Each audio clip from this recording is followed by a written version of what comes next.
Okay, I think we are live. Welcome, everybody. I'm just doing some stuff real quick. Trying to pull up my channel on the screen so I can see it. Anyway, I need to get into the chat, so just give me a second. Welcome.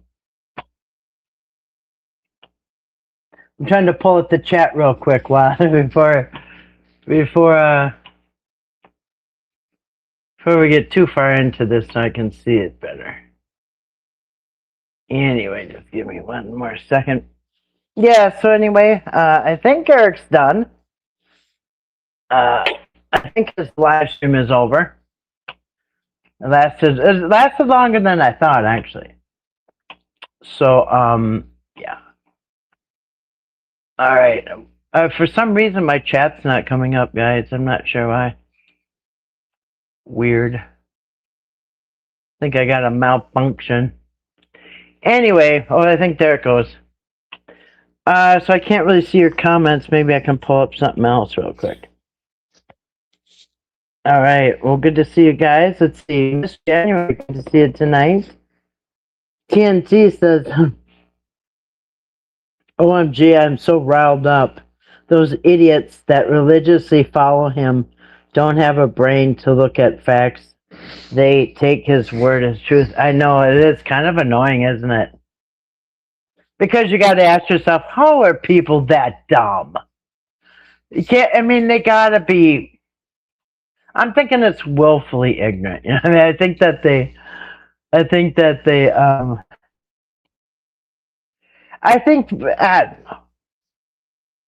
maybe they know, but they're just pretending they don't. I don't know.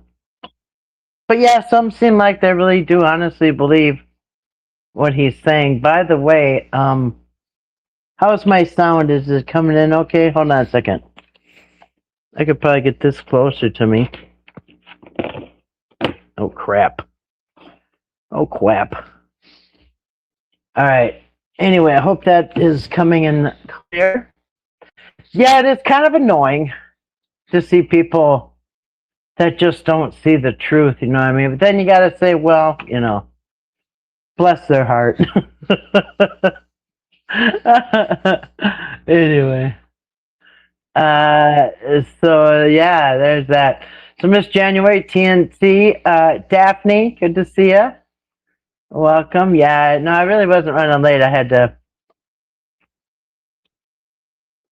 10:20. So I don't know, 2 different times titles said 10:40, but yeah. Who's counting? And I know it's kind of late, so we probably won't have a whole lot of people. In fact, it is 10:43 here tonight. It would be 11:43 in the East Coast. I don't know, not too late in the West Coast, but still, I realize it's late. So anyway, welcome. Yeah. Yeah, so you guys just said Eric. So yeah, that was really something. Well, first of all, I guess we'll start out. I don't know if you guys were at Susan Says So earlier this evening. She had Patrick Rourke on as a guest. And I really,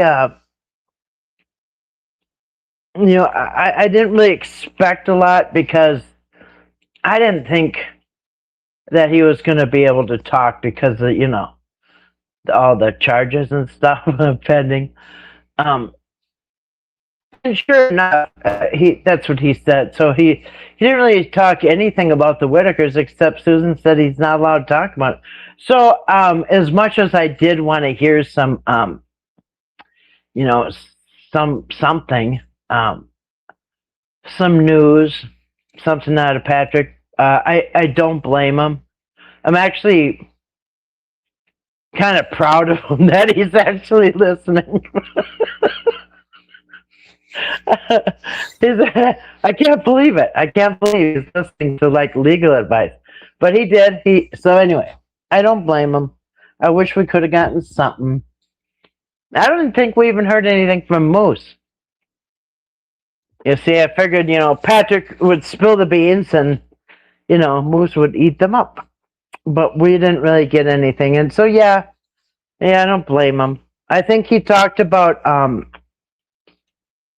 mostly because I was watering plants and doing stuff, but I was listening, and I think he said that he's going to be, or he said like doing music or something. He's going in a different direction, which is good. But yeah, it's going to do music or something. Did I hear that right?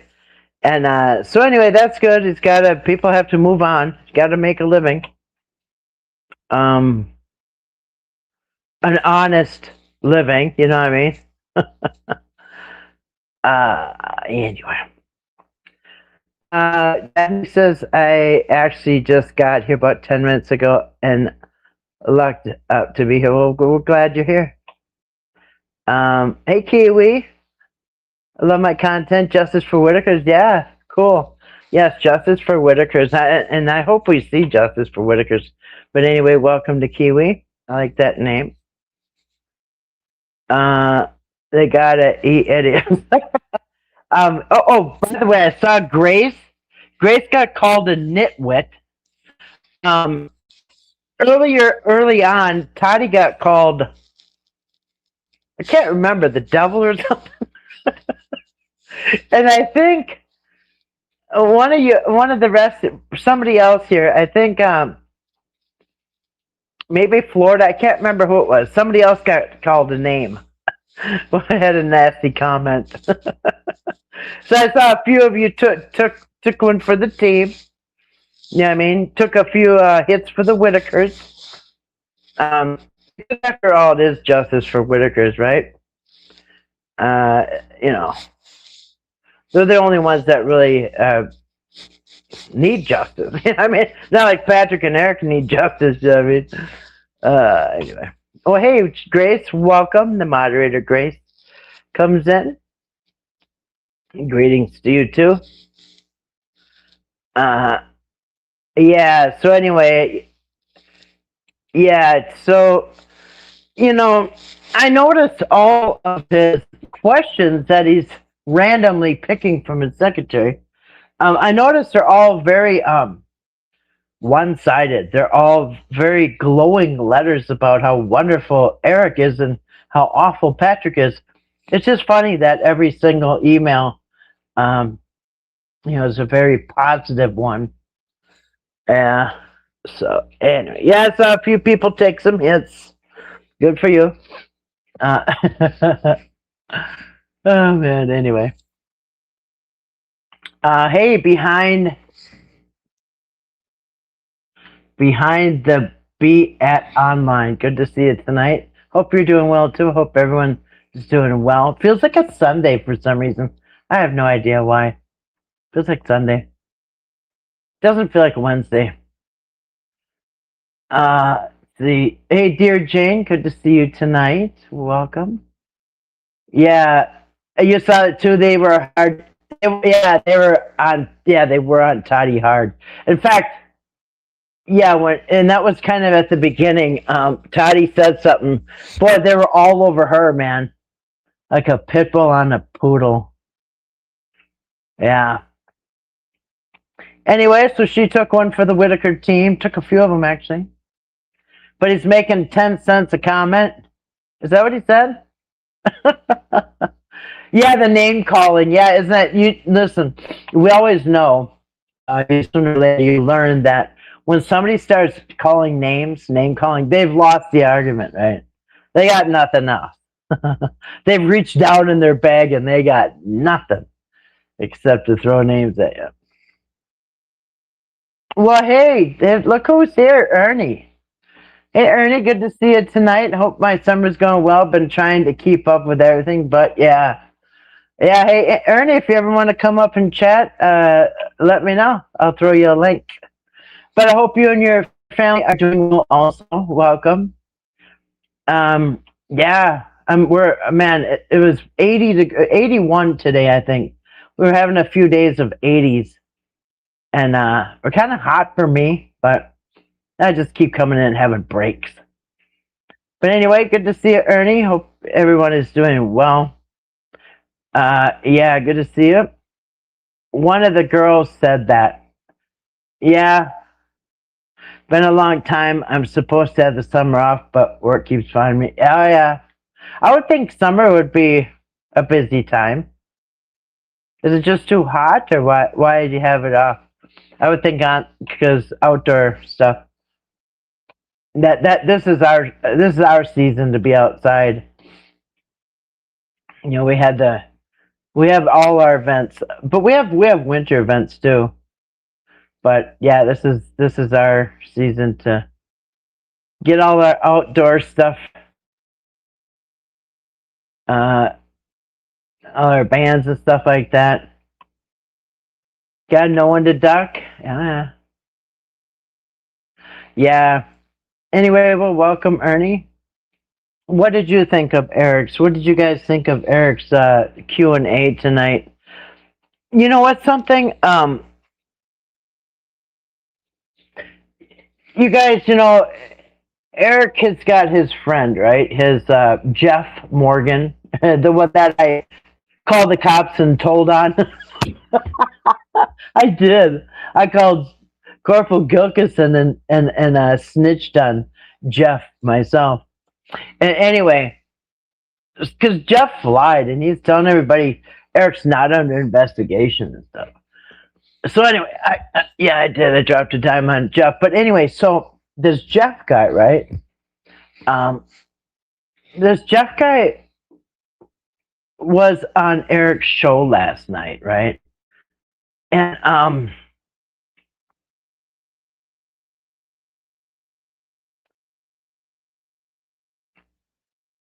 yeah, I'm sorry, I don't mean to get off track, but yeah, not my monkeys. I think she's the one that said something about drinking the Kool-Aid. That's why I put that up there because she was right on about drinking the Kool-Aid.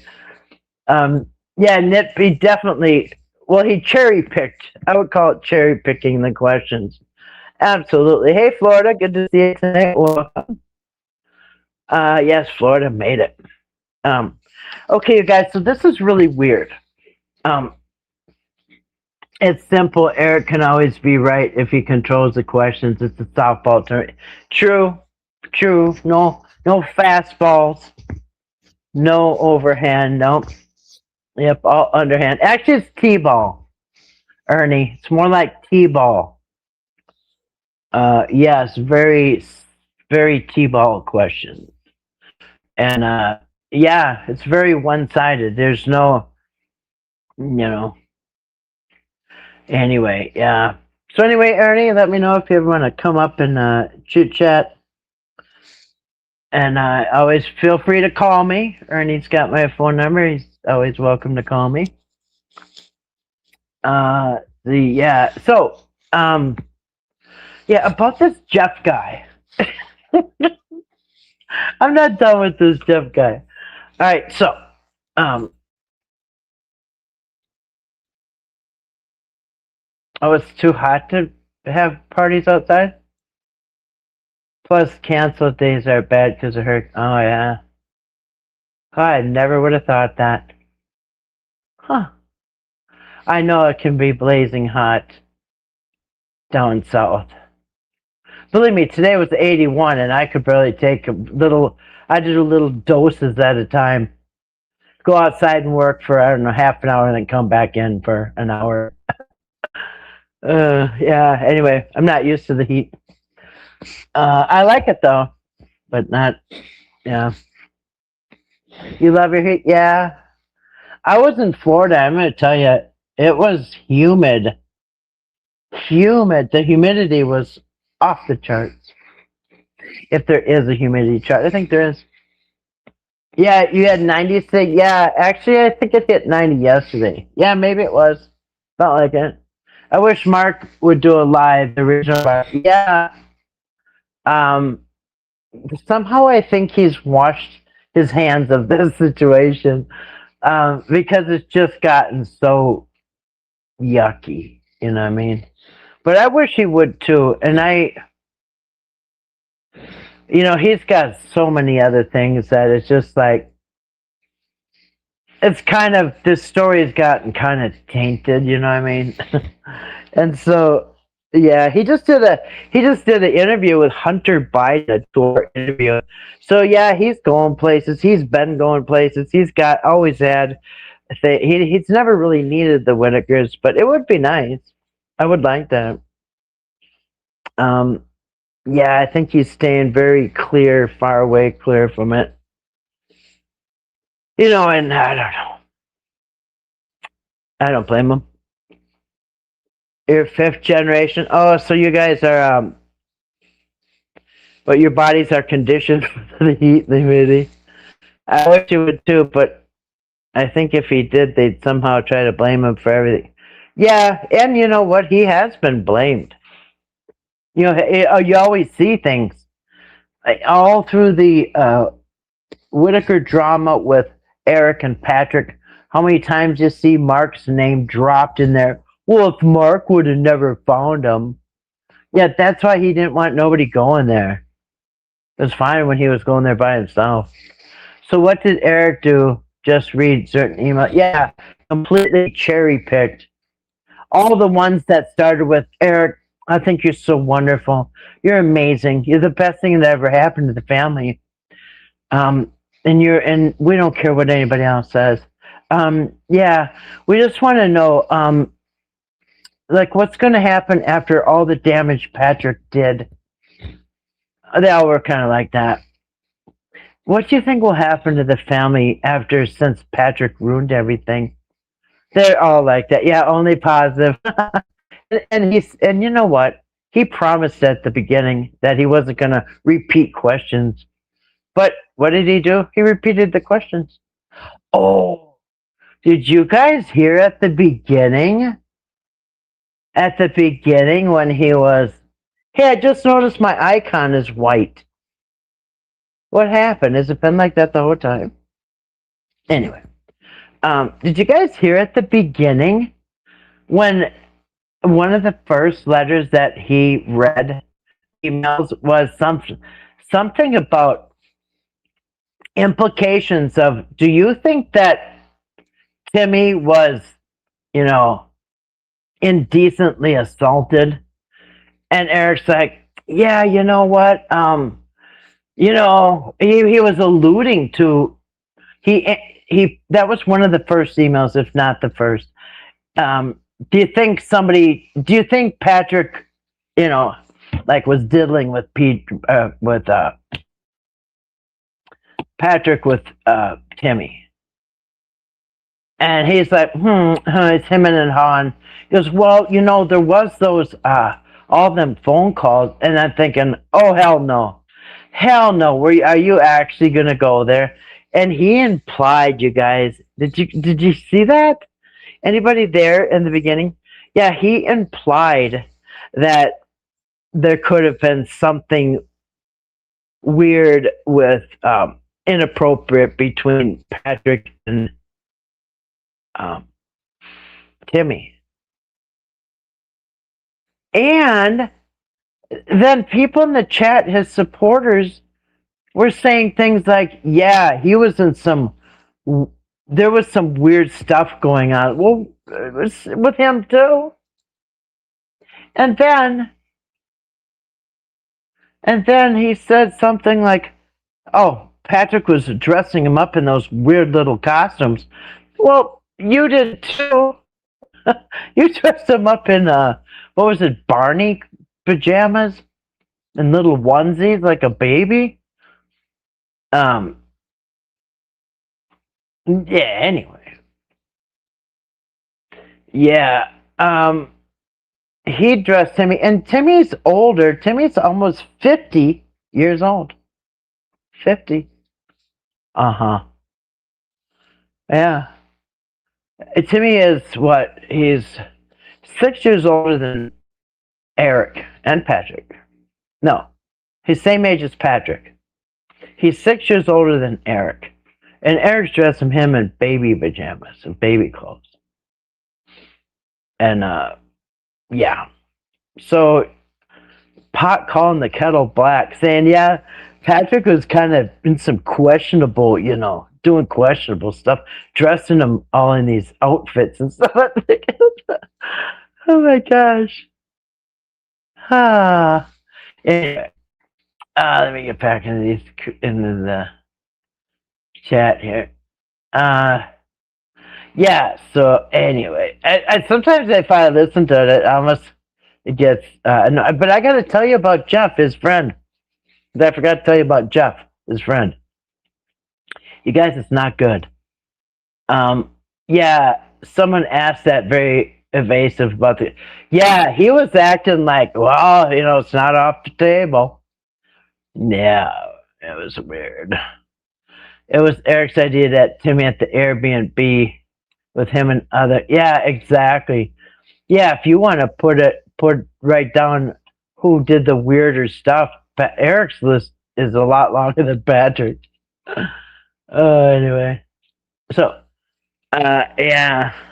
So anyway, okay. So last night, Eric had his friend Jeff Morgan on his show, right, on Dad Talk, and so Jeff Morgan, his friend, remember the one who told everybody that there was no investigation for Eric, and that was a flat out lie. But anyway, Jeff is the friend that Eric has been alluding to about somebody that needs help. So Jeff is so he interviewed Jeff, and Jeff is stressed out. He's going through a divorce. All right, so Jeff is going through a divorce, and he lives in Texas. And the wife filed for divorce. I think he said it was recent. And Jeff is a big Christian, and I don't know, there was something about Bible verses or whatever, but Jeff wants to fight the state of Texas for the no fault divorce. Because if I'm getting this right, Jeff doesn't think anybody should have to be at fault. But the wife is saying Jeff is at fault. She's naming him being at fault. Why? She named the reason for cruelty, cruel behavior. And it's so weird, you guys, when you watch it, because at one point they're talking about how messed up the court system is with divorce, right? And they're talking about, well, Jeff doesn't think he's been cruel, but then he says some things that make him sound cruel, in my opinion. Including when their dog was dying. I'm assuming it's that poodle in the picture. But when their dog was dying, Jeff took the dog and didn't let anybody see the dog because he thought that he wouldn't get the dog back or something. And he's guessing maybe that is or another thing. But at one point, Eric, and this was on Dad Talk last night. I don't want to shout him out and give him advertising to go see it, but I'm just telling you this is where I got it from. But at some point they're talking about how bad the court is, and Jeff doesn't think you should have a marriage license, which I agree. It's not even biblical. Actually, biblical marriage is when a man purchases a woman. Period. That's another story for another day. But um, anyway, so Jeff doesn't think it's fair, but they're talking about how unfair the divorce court is, and they're talking about a case where I don't know word for word how they said it, but how a woman was claiming that her husband that she's getting divorced from was forcing her to do things she doesn't want, right? And and then Jeff says, "Well, hey, she can't do that. They're married," or something like that. Like, whoa, that was weird and creepy. But yeah. Anyway, so that's I guess what Jeff is going to be doing, fighting the Texas court about no fault because he's being blamed, and some other stuff about he. Anyway, I didn't want to get into it. It's kind of gross, actually. But it is just so weird that that's who he's championing. To me, I don't know. It was not a good interview. I don't think it made Jeff look very good. It was Eric's idea. Yeah. Did I miss much? No, I just started here 26 minutes ago. Yeah. No, just kind of going over Eric's live stream he did tonight, and he did a video last night with his friend Jeff, which is really strange.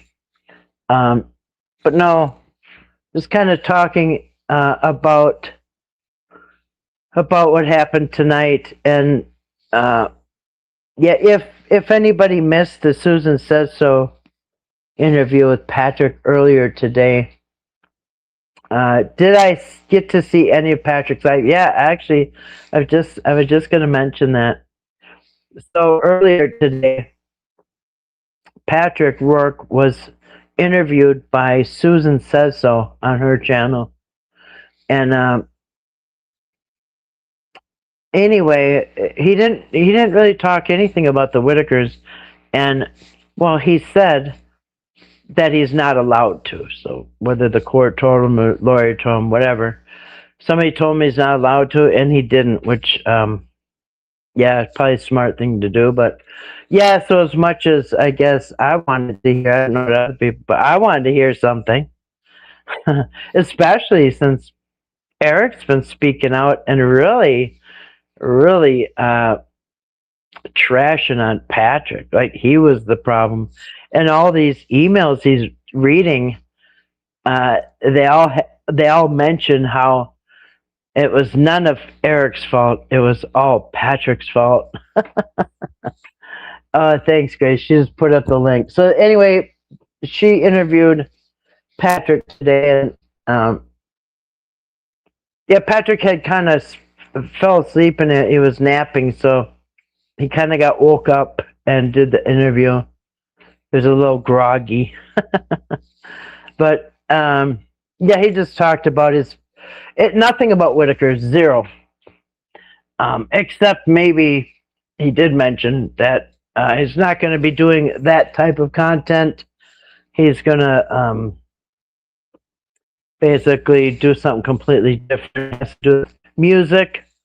It's funny, he did say that before too. I think he said it like in January or something. I think he was going to do music in January. Oh, I remember what he said too. He said he's going to start giving guitar lessons and banjo playing lessons. Because I had my headphones on and I was outside watering plants. So yeah, I just remembered that. Yeah, it was a fun interview. Yeah, we could check it out. Yeah, he's weird. But yeah, he didn't say anything about Whitaker's, and that's why I was waiting for that. But no, and I kind of did wonder how he was going to speak about when he's pending trial with 11 felonies or whatever. He's been charged. But yeah, Yeah, so as it should be, he was told he can't talk about the case. And it may, hopefully when this case is over, I don't know if he's going to go to jail or prison or whatever, but at some point, when it's all said and done and the smoke clears, I hope he is able to come out and, tell it all. But yeah, he was. And by the way, remember, some of you saw that I was on Toddy One Skip's live stream the other day. And you remember that I mentioned that T-Bro told me that somebody's been uploading on a Whitaker, it was either YouTube or Facebook. I can't remember. Might have been Facebook. And I went and checked it out, and sure enough, somebody is putting up just now fresh, uploads of old Timmy videos. And I mentioned that on her live stream. I said, wow, somebody with the Whitaker family, Facebook or YouTube, whatever it was, they were uploading, they were just now uploading all these old Timmy videos. And guess what Eric said the very first thing when he came on? You guys, somebody's been uploading Whitaker videos. Yeah, I saw that. And it even has the Whitaker family, that it says Whitaker family page or whatever. And I think it even has the Whitaker picture on it. That with the drawing of the family members. It looked official, you know what I mean? I thought that's weird. Old Timmy videos that just got uploaded yesterday. And yeah, sure enough, I was right because Eric said, yeah, it ain't me. I don't know who it is. I think he's in.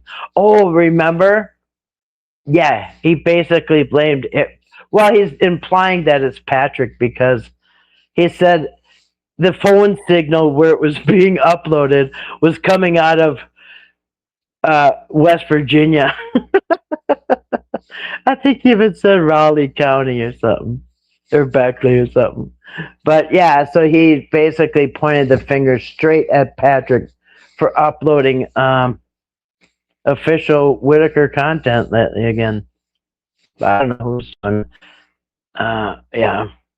So anyway, so yeah, he did that interview on Susan Said, so you could check that out. Grace put the link up there if you want to check out that. That was earlier today, and then later this evening, we got to hear Eric regurgitate for 2 hours. Probably Patrick or his hoochie hollers to make his attorney payments. Yeah, somebody is definitely trying to get some money off of those. Well, it's one of the two, I would imagine. And didn't Eric say something? I was kind of busy doing some chores, but I think I heard Eric say that only him and Patrick have access to it, or something like that. So, yeah, and that's when he said it was being uploaded out of West Virginia. It was, yeah. Anyway, so I doubt Patrick would do that. Somebody's doing it.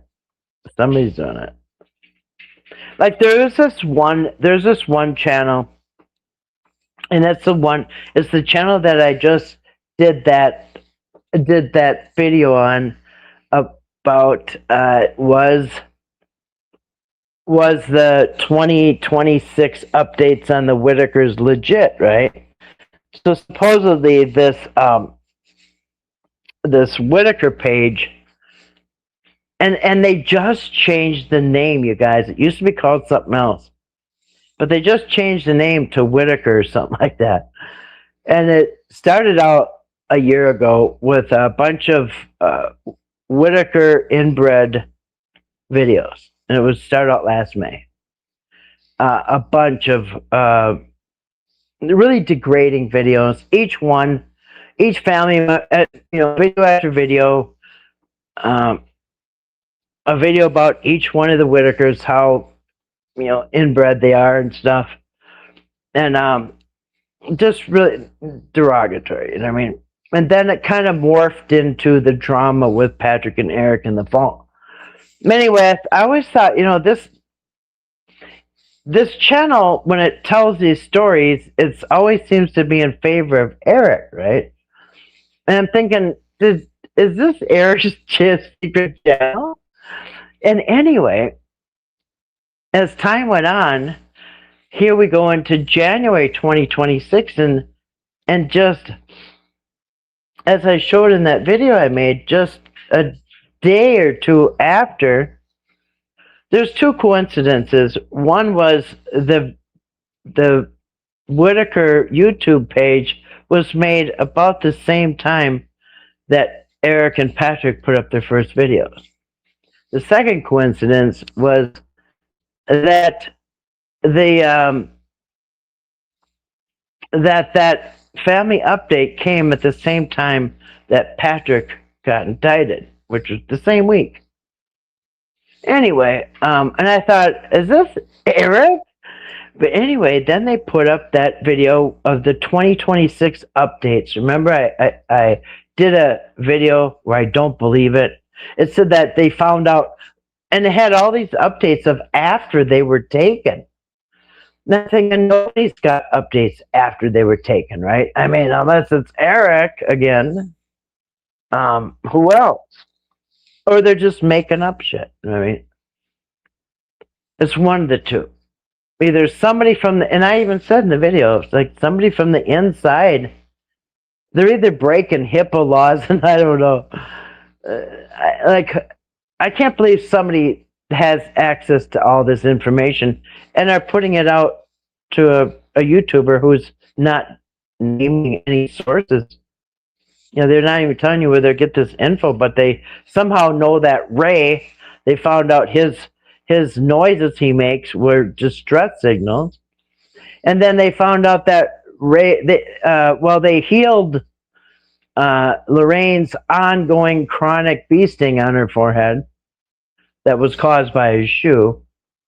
And then they found out that Timmy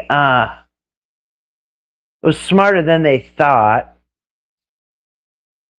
And I can't remember what else, but I'm thinking, oh, and Ray had some kind of a fungus that they cured or something. I'm thinking, what the heck? Again, it kind of seemed like either somebody is spilling the beans from the inside or just made up. Eric was just bragging about how much he knew about social media and how Patrick didn't know anything about it. Yeah, that's why he was supposed to be in the picture in the beginning. He also has admitted contact after the fact. Yeah, he said he was there for days. Oh, you're driving? Well, I'm glad to have you with us. Good to see us say it out loud. Yeah, so, yeah, and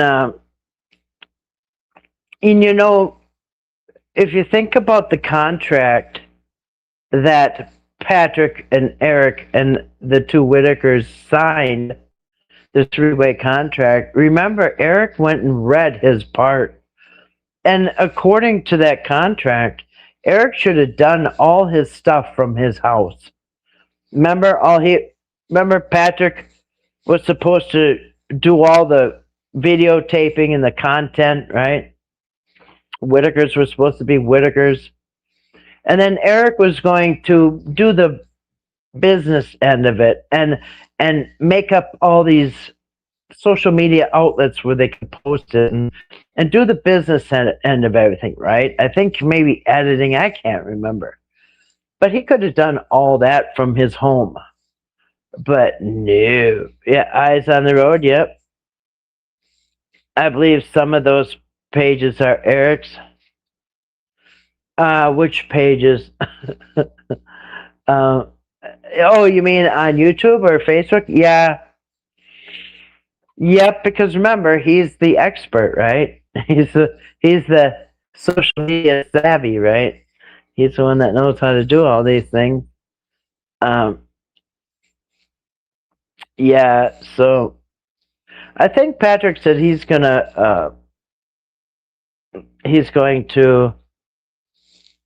Oh yeah, that's right. Patrick said that he's got a new a new YouTube channel. I think it was YouTube. He said he's putting up a new YouTube channel called Bad Talk. And right away I thought, well, Susan's saying, what does that mean? And I know what it means. He's mocking dad talk with bad talk. So anyway, I guess that's his new channel. Patrick's going to try to branch out, I guess, do his music stuff. Yep. So yeah, so that's it. But yeah, Eric, and there's another video that I want to do that I should have done a long time ago. Just in case the investigators are still watching, you know what I mean? Or if they ever did, I don't know. But in case, you know, my question is about the this Amish BS, okay? And he knows it's BS. In my opinion, I think Eric knows darn well it was all BS, right? But there's a serious question. Yeah, anyway. Yeah, so yeah, when he said bad talk, and he was kind of, yeah, Patrick was kind of being a little facetious, you know what I mean? Kind of saying, oh, it rhymes or something like that. Oh, I knew right away because I have, dad talk, bad talk. um, anyway, so yeah, I do want to have some obvious questions about that Amish stuff because I've got some points that he was never addressed, and but I do have a lot of questions, so I think I'm going to put out a video addressing Eric. Because remember, he wants us to hand in his questions, right? If we have any questions, we're supposed to ask him. But we have to make sure it starts out with Eric, you're the greatest, you're amazing, you're the best thing that ever happened to the family. Patrick is bad, and then go on with your question. So, but I have a lot of questions that probably will never be answered by Eric on his live stream or any other time. But yeah, I have questions about the Amish, about a lot of things. So yeah, I think I'm going to be putting that up too. And I would like to have you guys type out your questions because they're probably the same questions I have. There's questions that keep not getting answered. And tonight he was talking about the money again because everybody keeps asking about the money. And I said, yeah, he keeps answering it, but the answer is it's in a savings account. It's in a safe place, a savings account, which means it's really technically still in his hands. It's not in the hands of the attorney. It's not in the hands of anybody but him, if there even is anything. But yeah, he at best he'll say it's a savings account, but that's it. Never got put into a trust. He's even said that. The way both guys feel entitled to keep Whitaker's money by saying drugs, copper stole. Yeah, by demonizing the same Whitakers that they were all too happy to sign contracts and work arm in arm with. But as soon as checks started coming in, they're like, you know what? Instead of having a third each, we can keep it all. You know? And yeah, so the way Eric describes it is like the Whitakers barely got cheated out of anything. You heard it tonight. He said that, the first one really wasn't that much, but I showed you guys. They were supposed to get 6,700. What did Eric say? Eric said that, Eric said, They might have put a freeze on his accounts. That's what I thought. Usually, a lot of times, the investigators will freeze the account, but he's never said that. He's never said that, but yeah, he's not. Eric would not have access. Well, okay. Here's another question I have about the money. Them checks kept coming in every month. Eric didn't. He was actually forced to shut that Whitaker or YouTube, shut down the Whitaker YouTube page, and I think they had Twitter and other social media. Patrick was in charge of the Whitaker Facebook, so he had that and kept all that money. Whitaker's never got that money either, but Eric had the YouTube and God knows what other social media accounts. So Eric was in charge of it. So, yeah, another question I would have is what happened to the September check and the October check and the November check and the December check? And even being cut off in December 10th or whatever it was, they still would have had a check in January. So what about all these other checks that came in that, did those go into a savings account too? Lucille Balls, welcome. I've been absent from this for a while. I need to play catch up now. Yeah, well, it kind of just picks up from September, I guess. I mean, over the winter we had the rest of Patrick Rourke on, I think it was January 15th on Friday. And there's not been a lot since. We don't really, we don't know what's going on. But you know what I found interesting? Tonight, Eric said that something like, oh, you can see all the bad stuff on Patrick and BJ. All you have to do is look up their records. And he made it sound like it was all recent stuff. But I do look, and there isn't anything recent except the copper thing. And she got $100 fine. BJ got $100 fine, and I think that was it. It was basically nothing. Yeah. Let's see.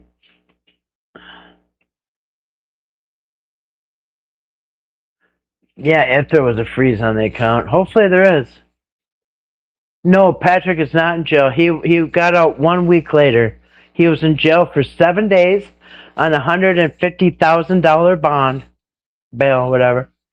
And so he got out. Somebody posted his bond, and he also got an attorney 7 days after he got arrested on January 15th. So no, he's been out, and he's at home with an ankle monitor, and he said he can go anywhere in his house or yard on his property with the ankle monitor. So he's kind of pending his court stuff, I guess. I haven't seen anything. March 9th is the last entry, and that's when his case was transferred from magistrate court to the circuit court. And because they're felonies. And yeah, so since March 9th, I haven't seen any entries. So yeah, he was only in jail for a week. Money would still be coming in because people still watch the video. Yeah, so yeah, there was a lot of views on those videos. So yeah, there would have still been some decent money coming in every month, all the way till January. They would have gotten December's check, and even 2 weeks in December would have been, probably several $100. I don't know. Yeah, Patrick's on house arrest because when he got arrested on the 11 felonies, that I think that violated his probation or something. So they or something. So he got a ankle monitor and house arrest. Yeah, FOIA, he said. Well, I have FOIA'd, okay? Uh, I mean, unless what's he talking about? I mean, you can go online, which I did. You can pay, which I did. You can sign up, which I did. And there's nothing. Slap on the wrist, I'm sure that court system has seen it all. Yeah, I mean, but Patrick's got 11 felonies, right? Like 5 in one category, 5 in another category, and 1 in another category. And each 5, there's 1 for each Whitaker family member. And I've watched cases before where there are different counts. Like if somebody has, unalived somebody or hurt somebody, there's a count for each victim, which in this case is 2. And a lot of times, they don't compromise on those because each one is for a specific victim. But anyway, and Creepalachia, who lives down there, who seems to have kind of some inside scoop sometimes, he's the one who got the perp walk and happened to know and be there when Patrick was arrested and came out of court in handcuffs and did the perp walk all the way. It was a long perp walk all the way to the police car, like a few blocks away. And it was his friend, Josie. She was there. But so Creepalachia is from the area. He knows the people around there. And he said that prosecutor that is prosecuting Patrick is very experienced. He's very sharp. And he doesn't hardly ever lose once he charges somebody. I mean, most of the time, a prosecutor, obviously, they won't even charge anybody unless they're sure that they got enough evidence to convict, right? Of course, it doesn't always happen, but normally they're confident enough to charge and bring the case to trial. And I don't know. So people actually said that this particular prosecutor has got a very good track record of convictions. So I don't know. I mean, out of 11, some people would think, well, I don't know. A lot of times they'll bargain it down to less. But each one being a felony, I don't know if that's going to be prison time or what. I don't know. And I don't. A lot of times these don't even go to trial. There's usually many times there's they have some type of a deal. They bargain and come up with some type of a deal. Yeah, a cop a plea deal. Yeah, I couldn't think of the name. Yeah, a plea deal. So that's probably what will happen. I don't know. I don't know how he's going to get out of doing jail time with that many, because even if you whittle it down a bunch, you still have many. I mean, people go to prison for one felony, you know what I mean? Or they can, or whatever.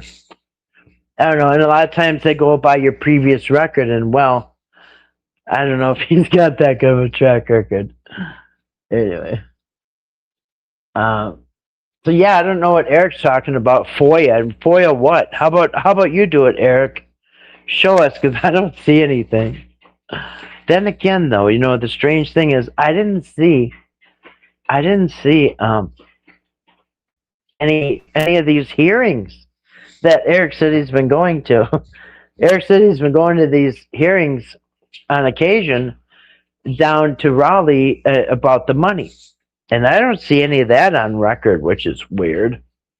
It must be like, I don't know, secret side deals or something. I don't know what they're doing. Yeah, did he claim taxes on that money? That's a good question. And I did do a video recently that Eric should have never worried about anything but the taxes, right? Because when Mark Laeta gave Whitakers all that money, I counted how many transactions that Mark Soft White Underbelly sent to Betty Whitaker in her Chase Manhattan Bank in Raleigh County, Beckley. There was at least 30 transfers over like 2 years or whatever it was. And yeah, it was over $100,000. But all Mark had to worry about was paying the taxes. Now, how come Mark can put all these paychecks into Betty Whitaker's account legally just by paying the taxes? How come Betty never had a problem when Mark paid as long as the taxes were paid? You know what I mean? Mark never had to put it into a what the hell is he called the thing? A trust. And that's the biggest joke ever. You never saw Mark have to put their money into a trust account and get a lawyer and get adoption papers and get social security cards, and get housekeepers and, nurses or adult protection. Obviously, it was just fine for the Whitakers to take that money. And that's been 5-6 years. I don't see him going to jail for anything. Yeah, why was it okay for Mark to pay them as long as the taxes? He said, we don't need the Whitakers. We don't need trouble with the IRS. So he paid the taxes out of their own money. He took the taxes out. And for that GoFundMe, do you know how much the taxes are? It's a lot. 38%. So out of 100,000, that's $38,000. I mean, dang, that's almost 40%. But Mark took out that $38,000 out of the 100,000 or whatever it was. And so he said that way the Whitakers don't have a problem with the IRS. Period. Done. You know what I mean? So yeah, I believe that trust account or whatever the hell it was just a stall tactic, a way to run the Whitakers in circles, give them potato chips and some snuff and pay the water bill and tell them next month, Yeah. Yeah. Well, at least Whitakers don't have to worry about tax trouble with that money. Because they never got it. Yeah, Creepalachia. Did Eric get charged too? No, he didn't. Not as of now. And it's funny because 2 weeks ago, I called the Beckley police and I recorded it. And I asked the lady, has Eric Carroll been charged? I asked her, has Eric Carroll, is he still under investigation or has he been cleared? The lady said, I ain't telling. Basically said, I'm not telling. Just wait. If right now we're not saying anything. Just watch and wait. We'll tell you. We'll tell you later. And then today, 2 weeks later, Toddy, one skip calls, and she recorded her phone call. And basically, the lady, I think it was the same lady, she said the same thing. We're not releasing this information to the public. Basically, it's none of your business. We ain't saying nothing. So she flat out asked, just like I flat out asked. I said, has Eric Carroll been cleared? Basically, no comment. Toddy asked, has Eric Carroll been cleared? Yeah, we're not going to talk about that. So, yeah. Yep. Yeah, I started with them on Mark's channel. Yeah, me too. They were so happy on Mark's channel. If you go back and look at those, they're so happy. The happiest I ever saw them was when they went to the carnival, or I think it was a county fair. State fair, the county fair, whatever it was. They were going on them rides and stuff. Yeah. Actually, they're happy a lot of times. When they're at Walmart and stuff. And I think it's funny because Eric brought up Kenny showing up randomly at the Walmart. Yeah, I actually did a video about that. I never posted it. I did a video all about Kenny, right? Kenny Whitaker. And I never did post it, but I did a video about Kenny. And the funny thing about that, him showing up at Walmart like that, so Mark Lyda, was doing his regular visits. He was going like a couple times a year to the Whitakers, and each time, he'd give him money and buy him stuff, and he really helped out with the house and the roof and all kinds of things, their vehicles. Just really made their life better, and they all loved him, and they were happy and smiles. You know what I mean? And but early on, before Kenny moved there. Kenny was actually living in another city, and it's up near Beckley. It's on the other side of the freeway. I looked it up. I even showed it in the video I never posted. But so Kenny was living in this other place, and just randomly, yeah, Kenny did show up in that Walmart video. Oh, hey, what are you guys doing here? Oh, hey, funny meeting you here. But the funny thing people don't know is, yeah, he lived in a completely another city. He wasn't even near the Whitakers. And they asked, Kenny, how often do you see the Whitakers? How often do you see your brothers and sisters here? He said, hardly ever. But he happens to run into them at the Walmart. But yeah, he was living, and then he moved. The very next video, Kenny is now living next to the he bought a shed, and he moved right next door to the Whitakers double wide there. And so he was in the picture there, and we got to do a little tour of his little tiny home. It was like a shed, but he had it fixed up pretty nice, and it was kind of neat and tidy, you know what I mean? And anyway, a fun fact follow-up on that. I saw some court papers where, yeah, so now there's some type of dispute about that shed thing. And, yeah, anyway. Hold on a second. I'm trying to back up the comments. So anyway, Eric was kind of right about that. How random Kenny would show up when there was somebody with money. And it's funny because Eric was saying the other day that a lot of people don't have nothing good to say about none of the Whitakers, nothing but negative about the Whitakers. And I'm thinking, Eric, that's you. You're the one. He can't say a good thing about anybody. Betty's a problem. Betty's bad, and Larry's bad, and BJ's bad, and the only good one is the guy that ran the Airbnb. But anyway, but yeah, so he tried to say something good about Kenny tonight, but then he kind of turned it. He had to say so. He had to diss him. You know what I mean? So anyway, but yeah, that is true.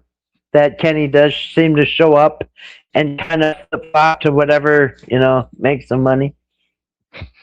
Yeah, you remember when Kenny showed up? Yeah, the funny thing is he lived in a city, and it was a ways away. So for him to randomly show up, oh, that was funny. Because obviously somebody tipped off Kenny that, hey, Mark is here, and he's bringing us to Walmart to buy whatever we want. Well, I'm sure he got in the car. That's when he still drove. He still had a driver's license then. And then old Kenny got a Dewey, and he lost his license, and so now he just rides a four-wheeler because he doesn't have a license anymore. But at that time, he had a license, and he drove right down to the Walmart and, oh, hey, what are you guys doing here? Yeah. Anyway, I'm trying to get my comments back again. So yeah, anyway, yeah. So Mark has got a lot of money. Mark Laida, he's very well off. Um, I saw an interview with Mark Laida. It was probably 2 years ago. He said he does an interview about once a year. He lets somebody interview him. And maybe about 2 years ago, Mark had an interview with this guy, or maybe it was, I don't know, a year ago. But Mark said when he was young, like a teenager, he had really long hair. And I think he was in California, but he was like a surfer dude, kind of. You know what I mean? He had long hair and whatever. And Mark said when he was real young, he really looked up to his sister. And anyway, Mark said that he broke up with his girlfriend, and he was really feeling down. He was really felt bad about himself, and he asked his sister for advice. And his sister told Mark that the thing that's most attractive to women is when you have money. And Mark said that he cut his hair and he started dressing nice, and yeah. So anyway, he found out, yeah, having money is very attractive. I can't remember the rest of the story. Yeah.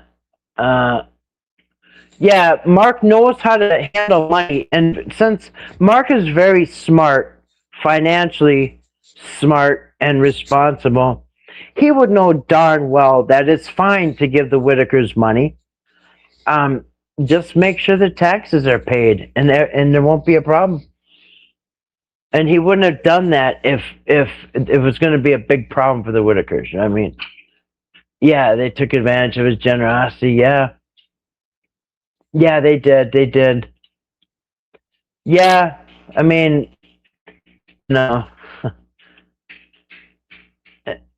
You give them what do they say? You ask for an inch, they take a mile, whatever. But yeah, they kept asking and asking. And he kept giving and giving. It's just, yeah, that's how it was.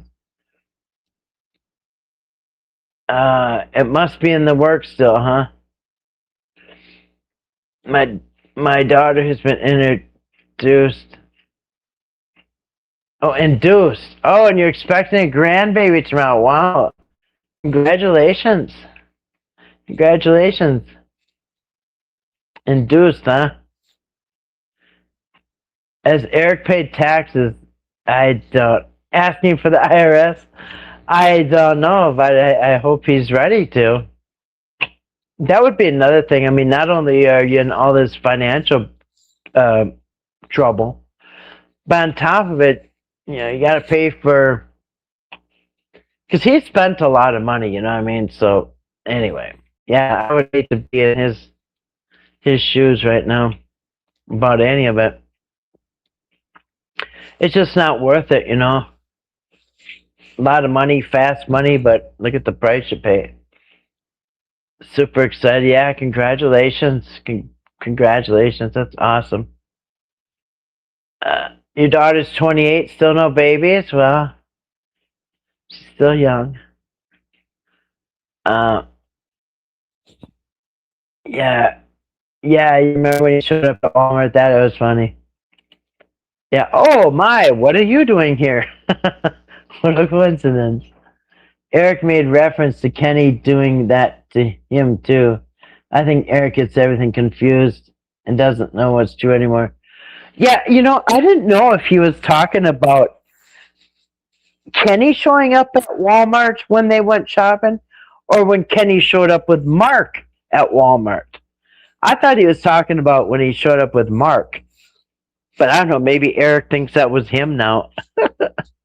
Mark had a very good career in marketing. Yeah, and Mark Softwhite Belly not only is a genius with all his business and everything, but he also I guess he was involved in some type of Apple product or something.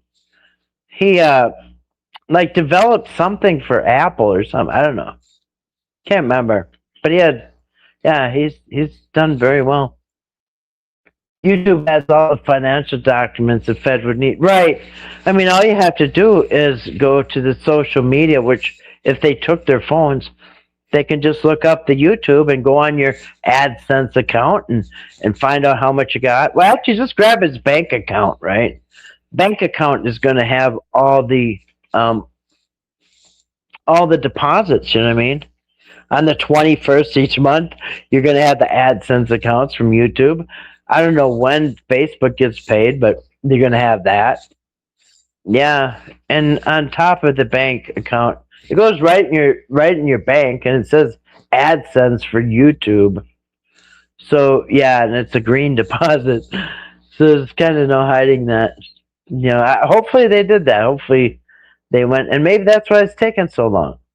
Those financial stuff and financial crimes and financial investigations take a long time because it's complicated. Have a lot of things involved, a lot of moving parts, a lot of stuff. I don't understand why it's such a big secret if the investigation on Eric is still going on. It's a yes or no question. And you know what? Say it out loud. I said the same thing. I said the exact same thing. Why not just a yes or no? Because remember, not that long ago, that Nancy Guthrie or whatever, remember, they were naming suspects, right? And then later they said, oh, this suspect has been cleared, right? So that guy or woman doesn't have to walk around getting looks from everybody because they're still a suspect. No. If you're publicly accused as being a suspect, I would think they would come out and publicly clear that person and say, yeah, no longer a suspect, but no. If you call down there, you're going to get what me and Toddy got. A big, did you hear the recording that from when I called there? That lady got a little short with me. She was tired of my questions. And then she said, why do you want to know? How are you involved? And yeah. Eric seemed more confident at the end tonight that he's cleared. Well, I kind of missed the last, I don't know, half hour. I was a little busy. But yeah, I'll have to go watch it because yeah, I don't know if he's gonna try to. He did mention about wanting justice. He has mentioned a few times about wanting justice. Oh, let me know if the sound changes. But he's mentioned a few times about wanting justice for the and having adult protection answer questions and might clear his name or something like that. So he's gone past just saying that he's not a suspect. He actually wants apologies for not taking his name off the list. So yeah, I don't know. But there is something to that. Why is he all of a sudden confident? Where's all this confidence coming from, Eric? If I was a suspect and my name was cleared, I would make damn sure the officials made it known. Right. And that is funny. Because Eric said, remember, in a few times, I don't know, a few live streams ago, he said, oh, as of a month ago, my name was cleared. Yeah. I thought about calling and asking when her day off is so I can talk to someone else. That lady that answers the phone, I know. Did you hear? She was a little. I guess I asked one too many questions because then she got a little snippy with me. At Patrick's trial, a few locals show up with signs asking, "Where's Whitaker's money, Eric Carroll?" You mean they're going to, or they already did? I hope Patrick goes to trial. I would give anything to go there. If I could get somebody to come here and take care of my animals, I would go there. Heck yeah, I would go there. I would go there and check it out. If it's open to the public, which I think. This case takes place across several state lines, so this case isn't simple. It's bad. Yeah, I thought the same too. It's a federal. This is federal. Well, hey, Kiwi, good to see you tonight. Welcome. Hello, New Zealand from Minnesota. Good to see you tonight. Can't you imagine what time it is? It must be in the afternoon there, huh? I want someone to make some noise. Yeah, yeah. I'm guessing Patrick might do a plea deal. I don't know. I don't know. I guess him and his lawyer will have to see how strong the evidence is against him. See if they can fight it and beat it. I don't know. He's got a private attorney. It's not a public defender, so I don't know what his strategy is to get Patrick out of this jam he's in with 11 felonies pending. Yeah, that's a lot. And each felony has a minimum. Well, I think it's 1 or 2 years minimum each. I mean, and then the maximum, I don't remember what it was, but so it could be anywhere from 11 years to, I don't know, 100 years or something. Anyway, we'll see. And I don't know if the judge has discretion to like lower it under a year. I don't know. I think it's mandatory. But anyway, yeah, she was protecting information like if she was related. Yeah. Yeah, the lady asked, she said, how are you involved? And I, well, kind of not. I did say I was curious. It's me, curious. But yeah, she didn't want to say. And I mean, how can you blame anybody for calling and wanting to know? On one hand, the police are saying they're still under investigation. They said that after Patrick's arrest, they said the investigation is still open and say nothing about Eric being cleared.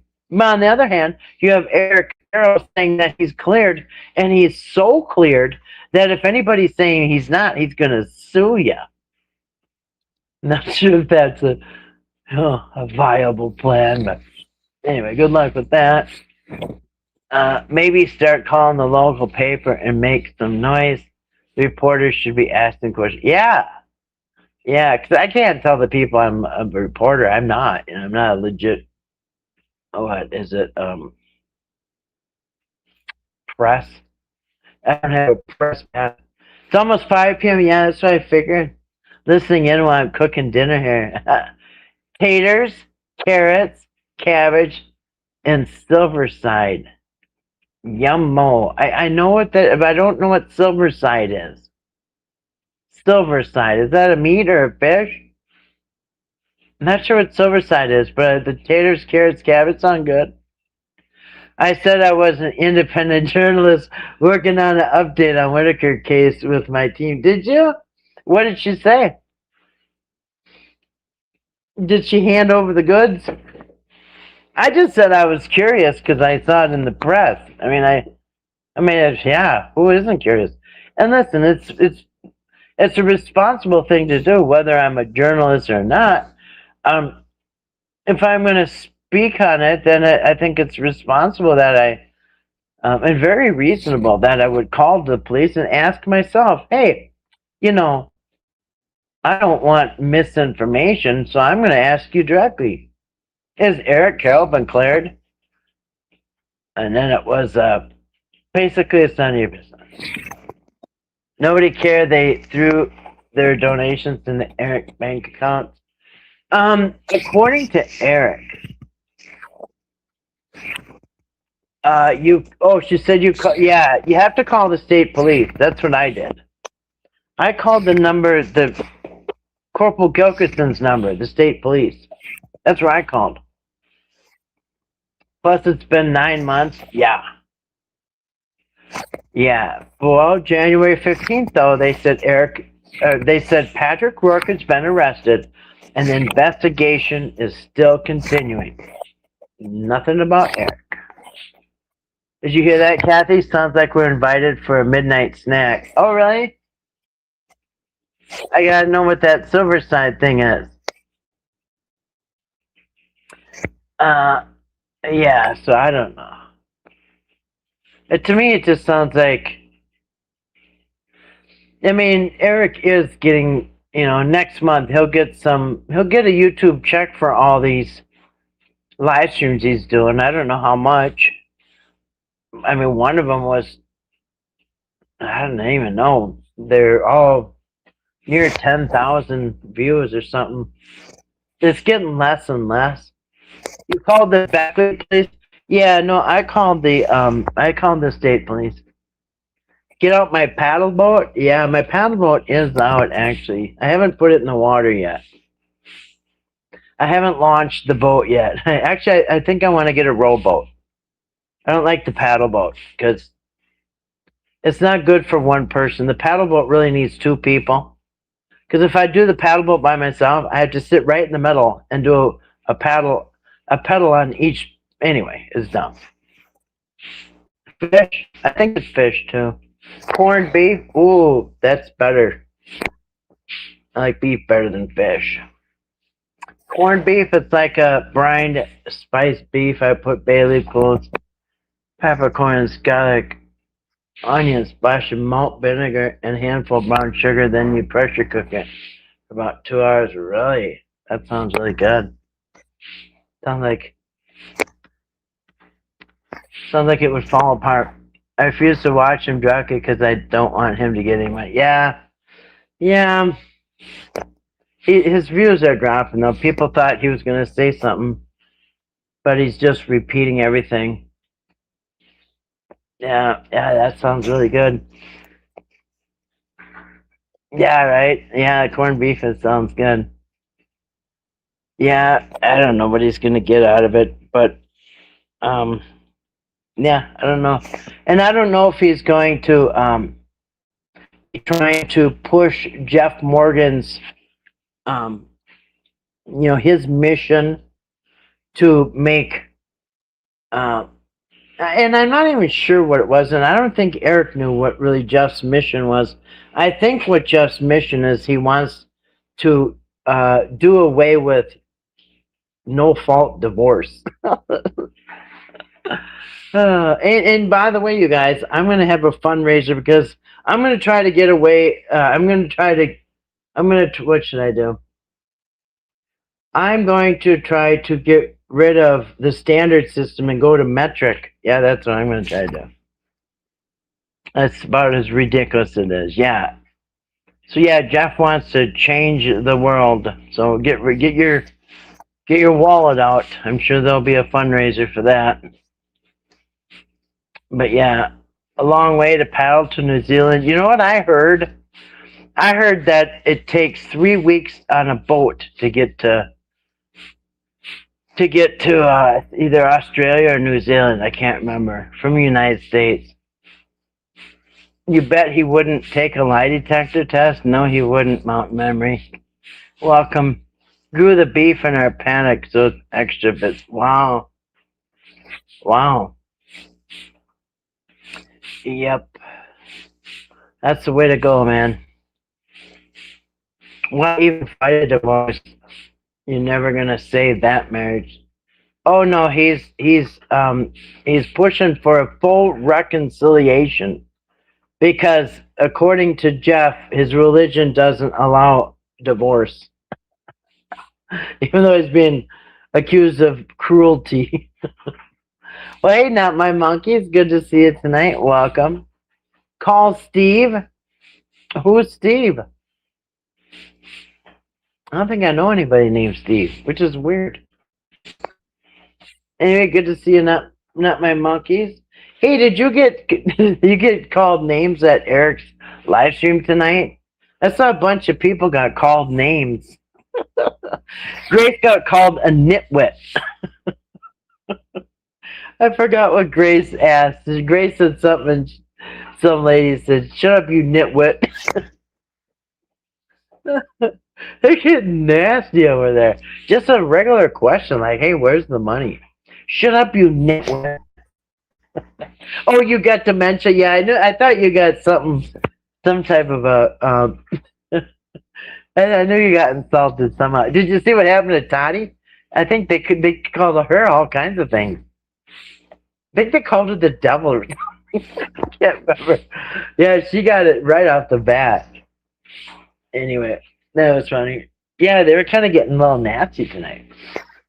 And they got a bee in their bonnet. I'm not sure what happened. But yeah, telling everybody to shut up and leave just because they have a question. Steve Wilkos. Oh, for the lie detector. I forgot about Steve Wilkos. Is he still on TV? I was told to go away, Oldie. Oh yeah, and they said Toddy was old too.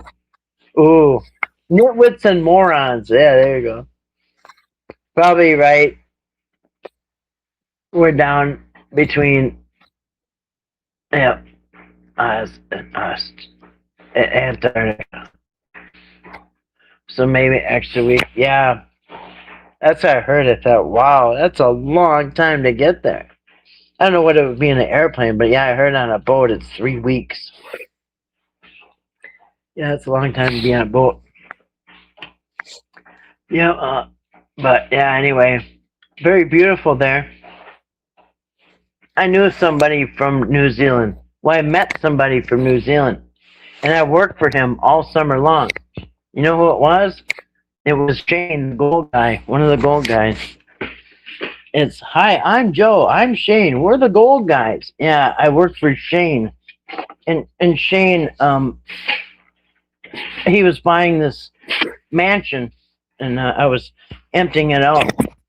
And I worked with him all summer, and he told me about how they invented the kiwi, and anyway.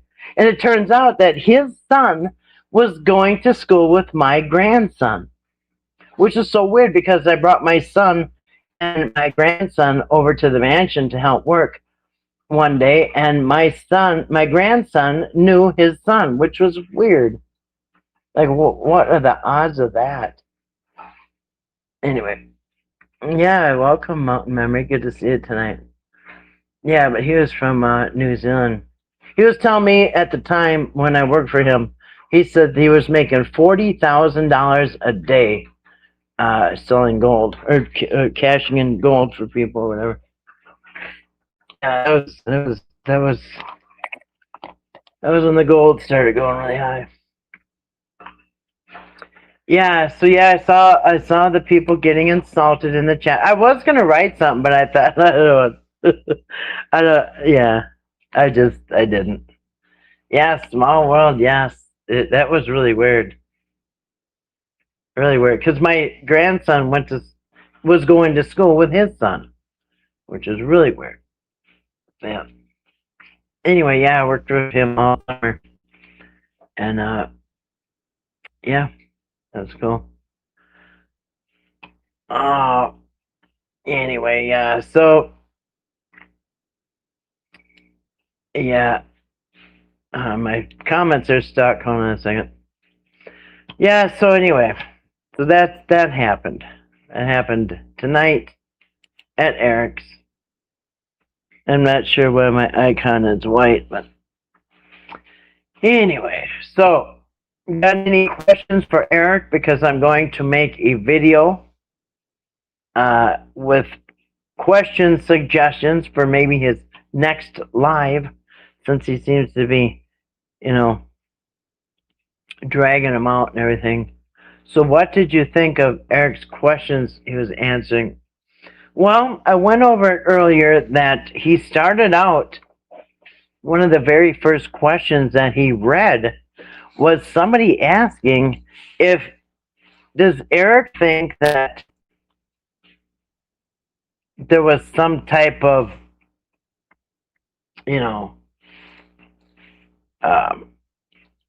creepy stuff going on between Patrick and Timmy? That was the question that he picked, the email. And Eric's question was, well, there was those calls, there was something weird going on, that really needed to be investigated, and, everything but a no. So it was just weird how he was implying that Patrick you know, that he was doing something devious to Timmy. You know what I mean? And then he mentioned, were you there? Were you there early on? Yeah, he mentioned about Patrick dressing up Timmy in these outfits, and that's the same thing he did. Actually, Eric dressed him in worse outfits than Patrick did. Patrick was dressed in Timmy and Patrick outfits. You know how like the just matching outfits. You know what I mean? Reach out to him and have him on your panel. He said he would love to go answer questions to anyone who would invite him. Did he say that? You mean he's really? I really don't think he would come on mine, but it would be great. Yeah, his cherry. Yeah, that's the same thing I said. He was the questions were cherry picked. They all started out praising Eric and demonizing Patrick, and then they got to the questions. Yeah, that would be interesting, but he would never come on mine. And I don't know whose panel he's really got in mind. Who would it actually be? I don't know. I can't even imagine anybody that would be neutral for him, that he would agree, Yeah, I don't think he would. And the reason he's doing these Q&As like this and reading it, and for all we know, that could be a recording of him reading these questions, you know what I'm saying? Because he's never responded to anything in the chat. So for all we know, it could be a live stream playing a recording of him, answering. That could have been a recording for all we know. Answering these emails because it was very planned out. I mean, nothing spontaneous about it. And yeah, he never addressed anything in the chat. He was crying about 2 outfits that cost $50. He was there and didn't say a word about it, just smiled for the camera. You know what, Not My Monkeys? I have a video. I haven't finished it. Remember I brought up about the air conditioner? How that story is just bugging the hell out of me? Well, one of the first things he mentioned tonight was the air conditioner. Again. And I got a problem with that air conditioner story. A huge problem. And a huge problem with all of it. The Chick-fil-A sandwiches, the outfits, the $500 outfits, all that crap. Which, by the way, I'm sure they were all, Patrick and Eric were reimbursed for every penny. But, yeah, he sat there and he just went along with all of it. Why didn't he speak up? Be a man, Eric. Speak up. Say, hey, wait a minute. You know what I mean? No, and I am going to do that video at some point. Because, yeah, and he keeps bringing it up about the air conditioner. And the price changed on the air conditioner, by the way. And that weird answer phone call where he told the secretary guard that Patrick was getting arrested from that. Did he bring that up tonight? Somebody brought up about the security guard tonight, and I was a little bit busy. I might have missed a couple things, but for the most part, he did bring up the security guard that there was, and then you remember he even said Betty and Larry were not very happy with it, with the drones flying around them. We saw it. No, they weren't happy. And guess who paid for those drones? It was out of the Whitaker's money. They spent the Whitaker's money to hire this man to actually basically catch BJ red-handed on the property after the temporary restraining order. Catch her with a drone, catch her somehow red-handed so they can call the police. And that never happened. BJ stayed away. But he claims he saw the security guard in town getting food. Well, so what? The guy, and then he said that this I know was a lie, because he said he ran into the security guard in town when he was doing more favors for the Whitakers. He sees the man that's supposed to be running the drone. He's in town getting food or something. And then he said that the man made the excuse that he was busy with his daughter. Now that's BS because the guy came from Wisconsin. So how could the guy be busy with his daughter when he drove all the way from Wisconsin? That's all BS. But he spent the Whitakers' money to fly drones and torment the Whitakers with their own money. But no, he didn't answer that question. And he said, and Betty and Larry weren't happy about it, right? And they ended up paying for it. Yeah, that was weird. Free pizza he paid for. Yeah. Actually, BJ's son works there. Or he did. He used to work at Little Caesars. BJ's son. And that's where they got the free pizza from. I don't know if it was Brandon or Lewis, one of them. Eric Buffet style, picking those questions, dodging the hard stuff, Olympic style. Definitely. It's almost like he wrote the questions himself. You know, each one's praising him. Well, hey, Joyce, good to see you tonight. Welcome. He filtered those questions better than spam, yeah. Yeah, he did. Yeah, they're all in favor, glowing, all positive. It would be a little better if maybe there would be one or two like, hey, Eric, you're a jerk or whatever. Nothing like that. Or even something like, just anything. Softball, t-ball questions, right? Anyway, dumb. If he's a man of God, you don't break up families, you help people, and don't brag about it, especially if it's donation, not his money. Turkey sent to help the Whitakers. Yeah. Well, yeah, if he's a man of God, now he does frown on the church quite a bit. But the Bible says, don't let the right hand know what the left hand's doing. You're not supposed to brag about your good deeds. No, all that. You're supposed to do your good deeds in private, actually. Where it says something like, do your good deeds in private so the Father can reward you in private. Those who do their deeds in public have already got the reward, or something like that. That's what it says. Because the Bible says that you're either going to get your rewards from God or from the public. So if you go out there and, brag about your good deeds and everybody pats you on the back and says what a good man you are, you've already got your reward. That's basically what it says. That's your reward. But if you do your good deeds in secret, the Father will reward you publicly or in secret or something like that. But yeah, very specific about not bragging about your good deeds, and that's all he can do. That's the only thing he does is brags about how I did this. I, me, I. I, me, I, me. Yeah. But I don't even think he pretends to be a man of God. I mean, to be honest. They weren't in email form. They're all... I noticed that too, TNT. What was up with that? They were not in email form. They were all on the same page, it looked like. Yeah, and then they had the names blacked out with different pastel colors. Yeah, there weren't emails. You're right. Yeah. So yeah. Anyway.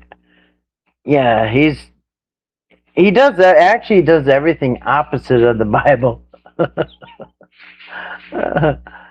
Yeah, he probably hyped them out. I think he typed them out too. Like I said, it sounds like he's the one making up these questions. Those weren't emails. I was wondering that too. I'm thinking that's weird. It's like they were all one email sent on one person's email. This is weird. Yeah, they definitely weren't. Were they paste and cut? I don't know. It didn't look legit. Didn't look authentic. I don't know. Then he slipped up and said something about his assistant must have done that. Yeah, yeah. What was that about? Yeah. Oh, my assistant must have done it. I did notice you made a comment. His assistant blaming it on his assistant. Somebody named Dawn running his page, I guess. And yeah, so Dawn did it. Blame it on Dawn. Dawn screwed up again. Just gave him all the glowing reports. Yeah, I don't know. Yeah, yeah, no, he never takes any responsibility. And you know, I mentioned the other day, I don't know if it was yesterday, I don't know when it was, but I mentioned that a lot of people these days will never admit when they've done wrong. They'll never say when they've made a mistake. They'll never admit to screwing up or doing something wrong. A lot of people are like that. Um, which shows really how dishonest people are these days. A lot of people are trained to just lie. It wasn't me. I didn't do it. Which actually, when people admit when you made a mistake or admit when you did wrong, it gives you a lot more credibility than to just keep denying it. Yeah, narcissists totally. Uh, just I was thinking tonight, like even his voice is narcissist.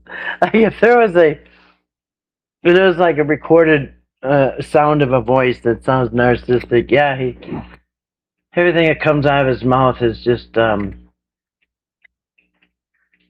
I mean, just can't admit that you've done a single thing wrong. I think he should just throw in a couple things that he did wrong. You know what I mean? Just throw a couple in there. But he will not admit to one single thing that he's done wrong. We should all email and ask a question and see if one of our questions gets answered. Yeah, right? Yeah, I'm wondering about these names too. These names. Now, I do think he did read a real one the other day. Toddy said it was from somebody named Dawn that asked the same question on her thing. I can't remember what the question was, but there might have been one that was real. Can't remember what it was. Yeah. Yeah, you'll never grow if you can't admit your own fault, right? Because that's what we're supposed to grow with is our mistakes. Learn, recognize what you did wrong, and grow from it, and don't do it again. Yeah, yeah, his pictures in the dictionary under the word narcissist, yeah. Yep, I feel bad for his wife, I really do. It must be just exhausting. Anyway, she seems to enjoy him. What was that guy's name that vogued for him on All the Lives? That had all the Funko Pops of. Oh, are you talking about Dwayne? Dwayne Hall? What was his name? Dwayne. Can't remember. Dwayne is how you talking with all the toys? With all the I think there were Transformers. I'm not sure, or Star Trek toys or something. I don't know. I don't think. You know what's weird? Eric mentioned something not that long ago about Dwayne. He said that the first phone call he got when it came out about Eric being a suspect, the first phone call he got, the first thing he knew about it was from Dwayne. And what's funny is, probably not even a week later, I think it was maybe a week later, Dwayne put up a video. Well, actually, so Dwayne sends Eric a screenshot of the article that says Patrick Rourke and Eric Carroll are now suspects in an investigation for the Whitakers about fraud. So He said he first learned that he was a suspect from Dwayne, his friend Dwayne. Now, Dwayne seemed to kind of be in on it. Remember, I showed the signs. He smiled and he was smirking when Eric was flipping us the bird. Dwayne seemed to be in on it, right? Well, as soon as he was named at the investigation, a week later, Dwayne puts up a video that really seemed to diss Eric. And I even mentioned recently that I was wondering if Dwayne realized that he's really like insulting Eric, his buddy. But yeah, I think Dwayne did know that he's insulting Eric. I think he did it on purpose. And you notice he hasn't been around since. Yes, the one that motorboated Patrick. Yeah, he did a motorboat on Patrick. Oh, man. But I think Dwayne cut ties immediately and started, because there's two things for sure, maybe three things in Dwayne's video. Remember his timeline video? I don't know if that was supposed to clear him from trouble or what. But I think Dwayne instantly separated himself from Eric, because you haven't heard about him since. And any time that Eric mentions the people that stood by him, it is his buddy Douche, Mark. And a little bit he gives Jeff credit. He kind of forgot about Jeff. He said he forgot about Jeff for about 6 months. And then he remembered about Jeff. But now he gives Jeff credit too. But yeah, I think Dwayne has cut ties. Yeah, cause it seemed like he dogged not just Patrick, not just the Whitakers. It seemed like he was dogging Eric too in that video. I thought maybe he just didn't realize it, but I think he did. He called Creepalachia channel all lies. Who did? Dwayne? Or who? Who called Creepalachia lies? Yeah, motorboated Patrick. I think he was in on it. Did you happen to search Dwayne got in trouble? No, I did not. I did not look at his name. What was his name? Dwayne. I can find it. I have his name actually in my file. I have a file on every person. Dwayne's got his own file, and I got his last name in there too. Of clips, you know what I mean? Every person's, I got Timmy clips, I got Ray clips, I got Lorraine clips, I got Betty, Larry, Patrick, Eric, and Dwayne has his own clip section. So, yeah, I have his name, but yeah, he is from, he lives in Texas. Oh, no, yeah. Yeah, Dwayne lives in, like, near Houston, I think he said, and also Jeff also lives in Texas for some reason. Eric did? Eric, did he say that tonight? Did he say that tonight? TNT said Eric said Creep Latchet. Did he really tonight? Wow, what a loser. No, Creepo Latch, I think he's spot on. Yeah, you notice that the more closer people are to the target, the more Eric doesn't like them. And I think Crapalachia is on the bullseye. Yeah, he wants to discredit anybody that's close to the truth. I didn't look to see if Dwayne was either in on it or he's not playing with a full deck. Yeah, that was weird. And whenever Dwayne's wife would come up into the into the frame where you could see her, she always had her arms crossed like she was defensive. She didn't look like she was down with anything. Yeah. Dwayne is off playing Barbies and G.I. Joes. Yeah, I think so. He's got an awful lot of toys for a grown-ass man. In his live. Did he really tonight? Like I said, I missed a little bit of it because I was cooking for the dogs and I gotta make food for the outdoor cats and the indoor cats. And yes, I missed a few things. Yeah, that's interesting. Yeah.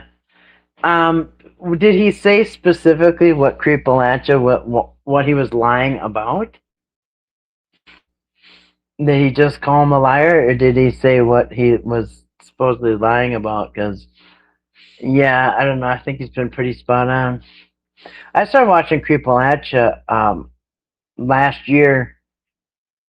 He said he lied about everything across the board, huh? Well, that's funny because Creepalachia was the one that was there. Um, uh, I think her name is Josie. I think her name is Josephine, but they call her Josie or something.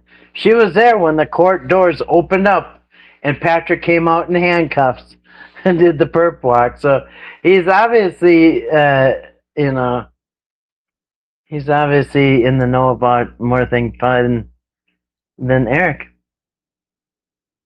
That he's not media. Um, no, well, yeah, he doesn't have to be media. He was still there. And as a matter of fact, when that Josie girl was calling them, she was there. Eric comes out of the courtroom, doors open. He's being handcuffed. I mean, he's walking handcuffed in front of him. Cuffs in front of him, walking with a, I don't know, sheriff or a bailiff or something, all the way out the building, all the way out to the car. And as they got outside and they were on the sidewalk, Patrick said something. Remember? He said something, and then the cop said something about she's media. Did you hear him? Something about she's media. And then Patrick turned around and said, "It's a good day for West Virginia." Remember that?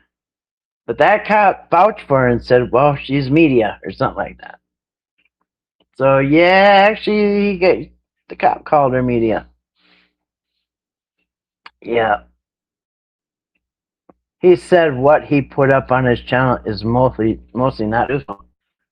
I don't know what he's talking about. I'll have to go back and watch that because, yeah, I don't get it. He's in the know. And as a matter of fact, I saw Creepalachia a year ago. Even before Patrick and Eric got in the picture, they did a story about the Whitakers themselves.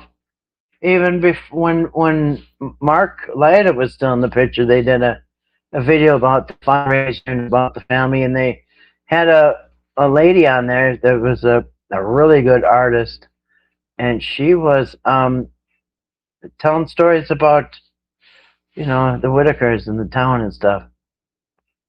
So no, he's right there. He knows more than probably most of us, and I think somehow he's got some inside connections with the court or something. Somehow he knew Eric was going to come out in handcuffs. So, yeah, I think he probably knows more than all of us, Creepalachia. He just doesn't say everything, but I think what he does say, all he did is talked about after they got arrested and stuff in the investigation, when they came out with the investigation and stuff. So I don't see how Eric can say anything about that. And how his numbers went up with the Whitaker content. Yeah, Eric needs to look in the mirror. Did his numbers go up with Whitaker content? Yeah. Again, pot calling the kettle black. Like Eric is from West Virginia and he knows better than Creepalachia. Right. Creepalachia lives there, you know. Yeah, and he's got connections. He always does videos about the area, and he knows about the creeks and the bridges and everybody around there. So that's just so. It doesn't make Eric look very smart or very good to say that Creepalachia doesn't know what he's talking about. Yeah, but the guy from Georgia does, right? The guy that spent 3 weeks there and wanted to adopt somebody older than him. Uh, they doesn't even know. Anyone can be media or press. You don't need a badge or anything for that. Yeah, I don't know if you need credentials for where or what. I don't know. Like, I think if you're going to go into the courtroom, and if you notice that woman, Josie from Kool-Aid channel, she wasn't in the courtroom. She was waiting with the camera outside the courtroom because you can't have cameras inside. So in order for her to get the perp shot, she had to wait outside and wait for him to come out. So, and the local people like that, they can sit in on those hearings and stuff. We don't have that privilege. Yeah, so numbers going on. Who's talking, Eric? Yeah, you remember that? Anyway, yeah, I don't know what and I don't know if you can get, if you have to have a media credentials to go into the courtroom. I don't know. Usually, it's open to the public. I've sat in on court hearings, but normally they come up like I've gone to court and to be a support for somebody. And so when I walk in there, the bailiff will say, "Who are you here to see?" Or, and then you have to tell the name. And then they look on the list. Oh yeah, the person's gonna be in court today. I mean, so I don't know. Whenever I've gone to just watch, you know what I mean? I don't know. They seem to come up and want to know why you're there. I don't know. Normally it's open to the public. I don't know. But I know when I've gone to just attend and watch, they want to know why you're there. I don't know. But if there's going to be a trial, boy, I would love to be in there. His numbers are going up again now because of Whitaker's. Yeah, as a matter of fact, so you can look at all his other. So just look at his over the last month. All right, he goes on with Jeff, his buddy. He gets 200-300 views. He goes on with another person, 150 views. Another person, 300 views. Talks about Whitaker's, 10,000 views. 8,000 views, 12,000 views. So shut up, Eric, about views and Whitaker's. I mean, his is the most extreme difference. You know what I mean? So he can't talk. He can't talk. Can't talk about numbers and Whitaker's. Half the chat was laughing at him. The other half was defending him quite. Yeah, I did see that. It was kind of fun to read the chat, especially when they started name calling. He's name calling people that I know. I'm like, oh my gosh. No, it's part of the First Amendment. Yeah, I thought you were supposed to be able to go sit in there, but sometimes there's closed hearings. I don't know what's up with that. He's grifting. Yes, he is grifting. And I think that he's got to come up with a reason for a fundraiser pretty soon. You know what I mean? I think he's due for a fundraiser. Another chunk of money. And I don't know if he's going to do it himself or if he's going to use his friend Jeff and his, Jeff now wants to get rid of no fault marriage. Yeah, he did it in sections to get more views. Yeah. Remember Jeff Morgan said on the first video, he said, don't worry, Eric, slow down. You don't have to say, we're going to do a whole bunch of these videos. You don't have to say everything all tonight. You're going to be doing a bunch of these. Eric scripting, I bet West Virginia doesn't know about it because he puts their pic on the thumbnail. If they were smart, they would be watching Eric. Because Eric's trashing West Virginia. He's trashing the adult protection, the one that, we're supposed to be like angels straight out of heaven last summer. Now he portrays them like they're all demons. You know what I mean? Like, wait a minute, Eric, what happened? Oh, I know what happened. He didn't get Timmy. And you know what's creepy and weird? He's still bent on getting Timmy. Let's see, would I ever get Timmy? Yeah, I would love to get Timmy. I would love to get Timmy. Do you know how many clips? I should put a compilation together. Do you know how many clips I have of Eric with a crazy, crazy face saying, I want Timmy? And thinking, you only knew him 3 weeks. You know this guy 3 weeks. And now have him for days on end in, dressing jammies and just weird. And now you think you got parental rights to Timmy after 3 weeks. Just weird.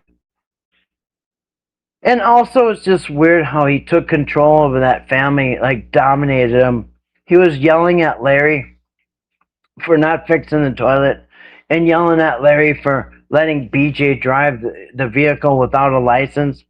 And can you imagine going to your next door neighbor and yelling at your next door neighbor because I noticed you've been letting the daughter drive, and I looked it up, and your daughter doesn't have a license, and she shouldn't be driving that. And what have you been doing all day? I told you to fix that toilet, and I've come back 2 weeks later, and your toilet's still not fixed. Larry, what do you do all day?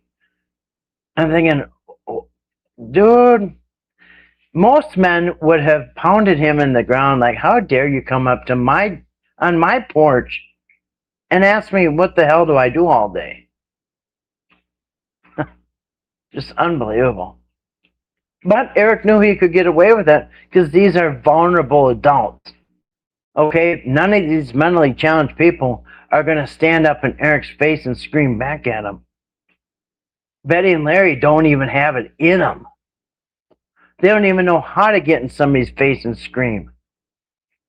They just tell you what you want to hear to make you shut up and go away. But he knew it was safe to do this to these people. Then he wasn't going to get no pushback. It's like a bully going to school every day and grabbing the kids' lunch and their sandwich and their, pudding pops. And whatever the hell they have. Yeah, he made the comment that Patrick still has no job. Yeah, I mean, is anybody paying attention? Pot calling the kettle black. He still has no job. As a matter of fact, I think Patrick's got a picture of a truck. I don't know if Patrick works. We don't even know. He could be driving truck. Maybe it doesn't work at all. Who knows? But Eric, quit pointing out people who don't have a job. Yeah, he said he's back to his dad talk job now, but he's broke. A comment: if you're broke, get a job. Right. Obviously, if you're on dad talk and it's not paying the bills, you need to get a job.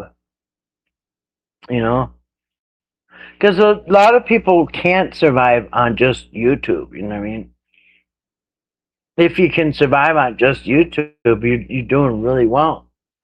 He put the blame on APS tonight. Now, Kathy, at the end, he said he would never take a child from a living parent. Yeah, well, he kind of flip-flops on that, actually. He goes back and forth. No, but then he said he would, next sentence, he said, yeah, he wanted to take him to Georgia, but he was, he got ripped off. Yeah, they would take him from a living parent. Yeah, he was ready to. Oh, man. Eric sees the camera and immediately hears cash register sound. Yeah, you know what is funny? Because he keeps bringing up that he never wanted to be on camera. But as soon as he got his face on one time, he couldn't get off the camera. You couldn't get away from him. And he's acting like everybody forced him to be on camera. No, Eric. We wanted to see Timmy in the rain and Betty and Larry and the Ray and all that. No, he could have stayed off the camera and nobody would have complained. Nobody asked Eric to be on camera. Yeah, he treated the Dan Whitaker channel like a telethon for his pockets. Yeah. I can't imagine. And he also claimed that it never made 70,000, not even near it. I don't know. I don't even know. Who knows what to believe? Yeah. Notice he wouldn't talk to Patrick like that, not face to face anyway. And that is part of my video that I have coming up. That, and it is weird because it kind of seemed like Patrick was afraid of Eric, and it kind of seemed like Eric was afraid of Patrick, to be honest. It seemed like they're both afraid of each other. Alpha males don't run in packs. Right, Grace? He has 1 million followers. He said he's got 1 million? Wow. Yet he's only got 150 views. Sometimes it's weird. That math is weird and not mathing. Tonight's live, he was off the chain. Yeah. Yeah, I think he was a little looser than the other ones, right? How many of you laughed when Susan said so? Asked Patrick, how far can he travel? And he said, he said, it was so funny because it seemed like it was in slow motion. He said, well, I can go all the way to the edge of my property. I thought he was going to say he could go all the way to the edge of town. So, yeah, I laughed. I laughed when he said that. How far can you travel? Yeah, all the way to the edge of his property. Which is, that's what I figured, you know what I mean?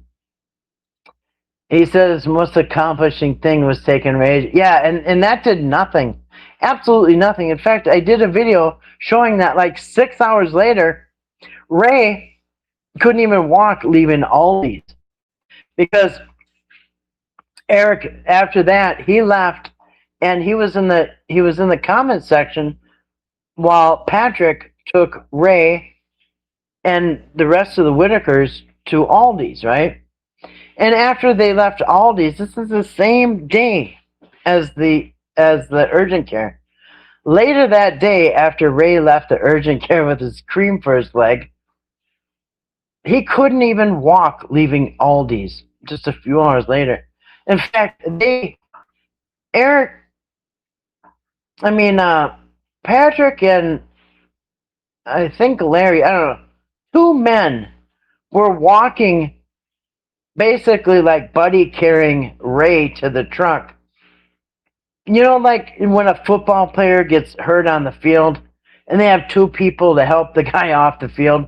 That's what it was looking like. Like they were helping, two guys were helping Ray to the truck. Now, that was the same day he went to the urgent care. So that urgent care did nothing. And on top of it all, a month later, when the specialist appointment came, Patrick failed the appointment, and Eric too, for that matter. And did Eric ever reschedule that appointment? Nope. That's how important it was to get Ray to the specialist. Neither one of them made sure that they went there a month later, and neither one of them rescheduled it for another day. That's how important. So when he brings up Ray, pisses me off, actually.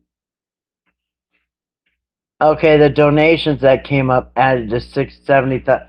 I don't know, he's denying that. He's trying to say, because somebody wrote in and said, was the 70,000 you're bragging about the subs, or was the 70,000 money?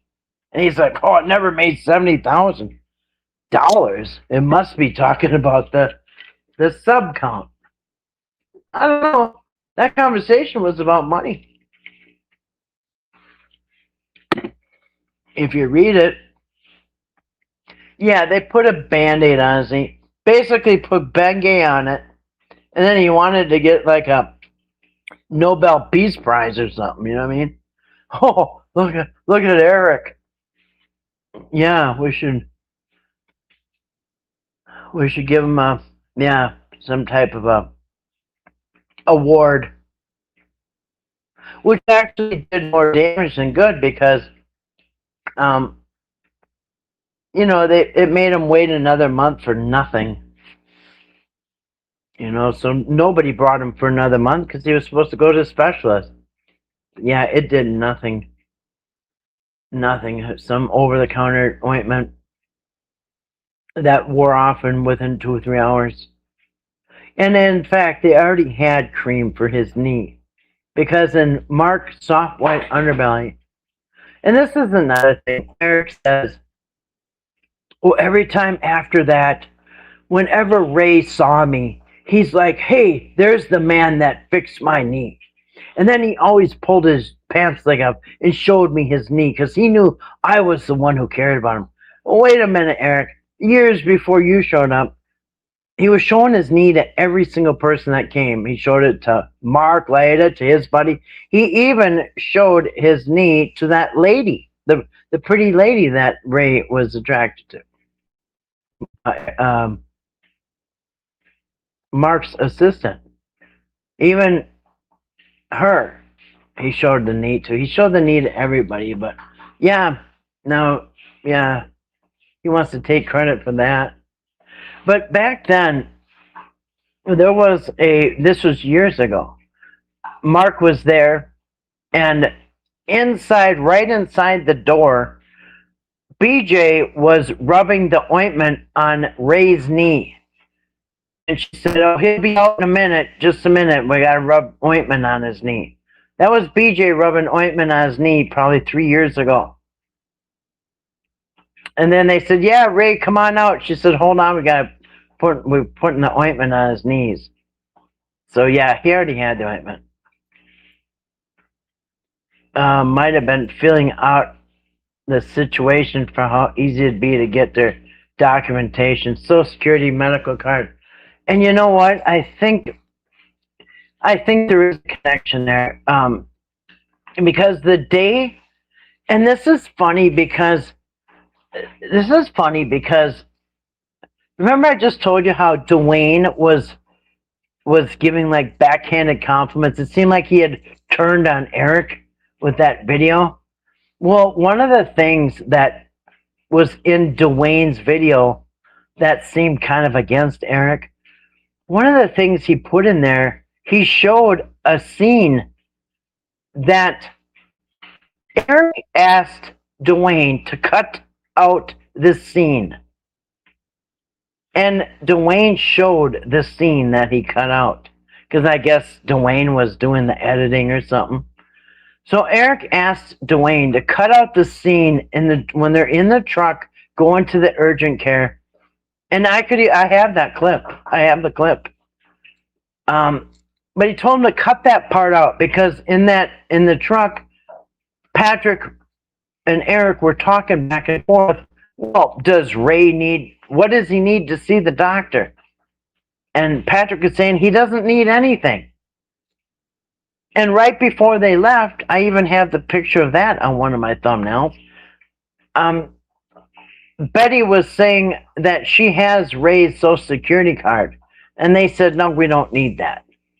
And then on the way down there, they were asking what they need. And Patrick was saying he don't need anything.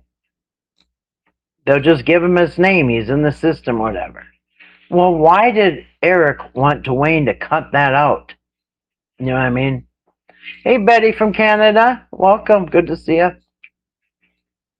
But, yeah, so they already had Social Security cards, obviously. They're almost 70 years old. Some of them are 70. Of course they got Social Security cards. You wouldn't have gotten anywhere without them all these years. And they all have medical care because Timmy had a heart attack. Betty had a heart attack. Lorraine had a heart attack. They've all had heart attacks. And Betty said that they have to go to the doctor once a month.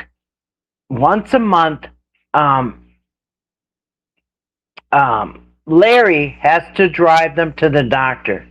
So once a month, Larry has to drive Betty, Lorraine, and Timmy to the doctor to get their refills for their heart medication. So once a month, Betty, Lorraine, and Timmy go to the doctor to get refills. So no, they didn't need anything. and how they having heart attacks and getting hospital visits and ambulances and stents. They said Betty had a few stents. Lorraine had stents put in her heart. All this takes, medical insurance. So, yeah, they've all been to hospitals. They've all been to doctor appointments. They go regularly. And what did Eric say? He keeps wanting credit for going to get their medications refilled. I had to go to the pharmacy. Well, how are they getting all these medications if they've never seen a doctor? You know what I mean? So none of it makes sense. He wants to be a hero. Like, oh my gosh, this guy's amazing. He got them all to the doctor for the first time. They gave them all their first showers. They never had a shower. Oh, look, they got their first birthday cake. Wow, the first birthday cake. 75 years old, and it's his first birthday cake. Oh, look, the first time they went to the movies. Oh, look, it's the first time Ray ever ate popcorn. He puked all over my car because he never had popcorn before. Like, I'm looking around, says, anybody paying attention? Yeah. First time with everything. That's so amazing.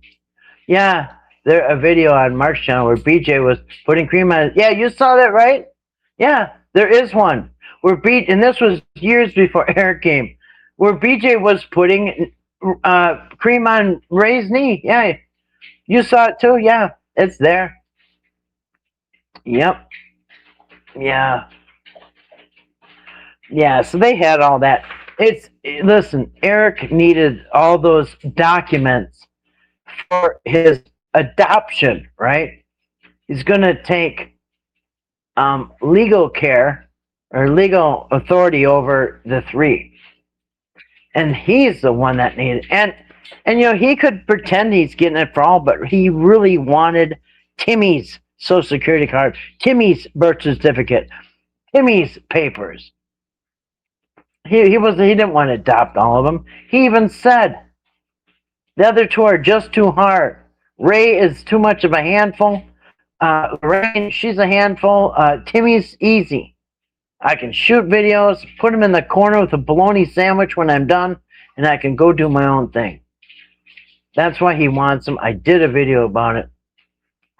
Yeah, me. I. Yep. His followers obviously have never watched anywhere. I know. You know what's weird? It almost seems like they either didn't watch any Whitaker content, and it's almost like they left in September and they've never been around since. Because a lot of those people are saying, Eric, you're wonderful. Does anybody know if Patrick got arrested? Oh, he got arrested. Is he still in jail? Like, okay, these people obviously haven't been around for a while. Yet they want to tell everybody else how it is. You know what I mean? They're trying to correct everybody, and they don't even know if Patrick got arrested or not. That's like, no, obviously they haven't been following anything. I think they dropped off last summer sometime and just somehow just popped back in. And you really know that they don't know what they're talking about when they ask hey Eric, how's the family doing? Newsflash, supporters. Eric was told he can't see him last September. Yeah, they booted Eric out of the equation too now. He says he got double-crossed. Yeah, so, I don't know why they're yelling at everybody, calling people nitwits and stuff, when they don't even know that Patrick, got arrested. They don't know Eric can't see the family. They don't even know he's a suspect. Yeah, yet they want to tell everybody else to shut up. He said he never got involved with the Whitakers for money. Yeah, that's hilarious. Because he, at other times, has said that he did get involved because he didn't have any money. He was hurting. It was a bad time in my life. I was really hurting. Man, that dog drinks loud. Bloop, bloop, bloop. Someone said that must be his family in the chat. I'm starting to wonder. Because in the first The first live stream he did, he had 90%, probably 90% people who were angry, maybe 95%. Then the second chat, those were all gone, and he had like a bunch of new people that were all praising Eric, like out of nowhere, a bunch of. And I'm thinking, are these his family members? Did he tell everybody, hey, I'm not getting any real support in my chat. Could you guys each make an account and come in my chat tonight and say something wonderful about me? That's kind of how it seemed. Because out of nowhere, all these people came that weren't questioning anything. They just thought he was wonderful and blamed Patrick for getting the family taken away. Now, wait a minute. Yeah, Patrick went along with stuff. He was, like I've always called him, a useful idiot. Eric used him like a puppet, you know what I mean, to get what he wanted. But at no time was Patrick, driving Betty down to the courthouse every 5 minutes. Anyway, to put it on Patrick is for the family getting taken away. It's just ridiculous. Yeah, I was pissed and couldn't stop giving him. Yeah. Well, yeah, it might be his family in the chat. I don't know. It might be his buddies. Could be Douche and Jeff. And probably his kids and his wife. Who knows? You just get 5, 6 people in there that keep repeating how wonderful Eric is and calling everybody names and stuff. And it seems like he's got support then. Those could be 5 or 6 family members easily. And it all of a sudden looks like, Eric's not that bad of a guy. Oh, a bunch of people believe him and he's got support. Even them so-called emails that started out with, yes, we have all our support. There's so many people who believe you, Eric. So many people have supported you. Like, I don't know. Given that the Whitakers were suspicious that St. Eric was trying to take the family, why would Timmy want to go with Eric once they were abducted by adult protection, right? Well, Patrick recently said, probably about January, he was on a live stream, and Patrick said that the Sunday, they were taken on that Monday, right? I don't know if it's the 8th or 9th. It was the 8th. So they were taken on Monday, September 8th by adult protection. They were extracted, as Eric says. And as they're being extracted, Eric and Douche are down at the adult protection waiting for this to happen, right? 100% involved. Well, just the day before, on Sunday, the 7th of September, just the day before, according to Patrick, he said on somebody's live stream that just the day before, Patrick picked up Timmy. Timmy hopped in the truck. And Betty came up, and Timmy said something, blah, blah, blah, or something he didn't understand.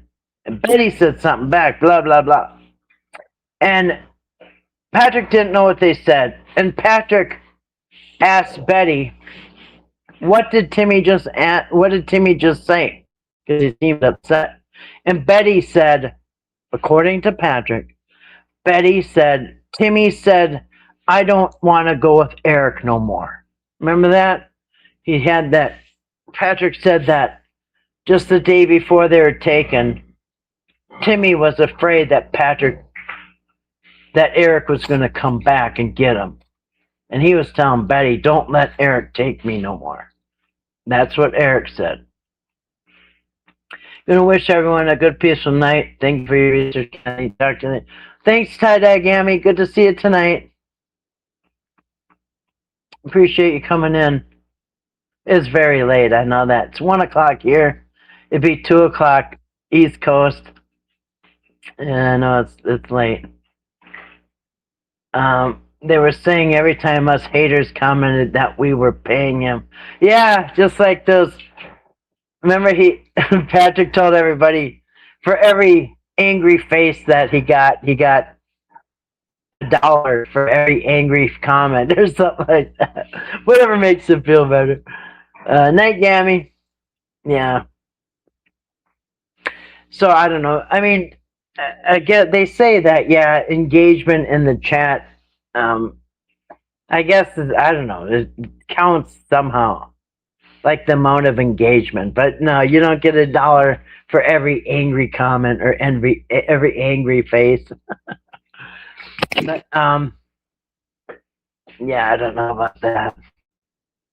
We were paying every time haters commented. Yeah, if it makes them feel better, I guess. Anyway, all right, cool. Well, I don't know. I suppose I could wrap it up too. I know it's kind of late. Unless somebody else has something you wanna mention. Like I said, I got a few videos I wanna do upcoming.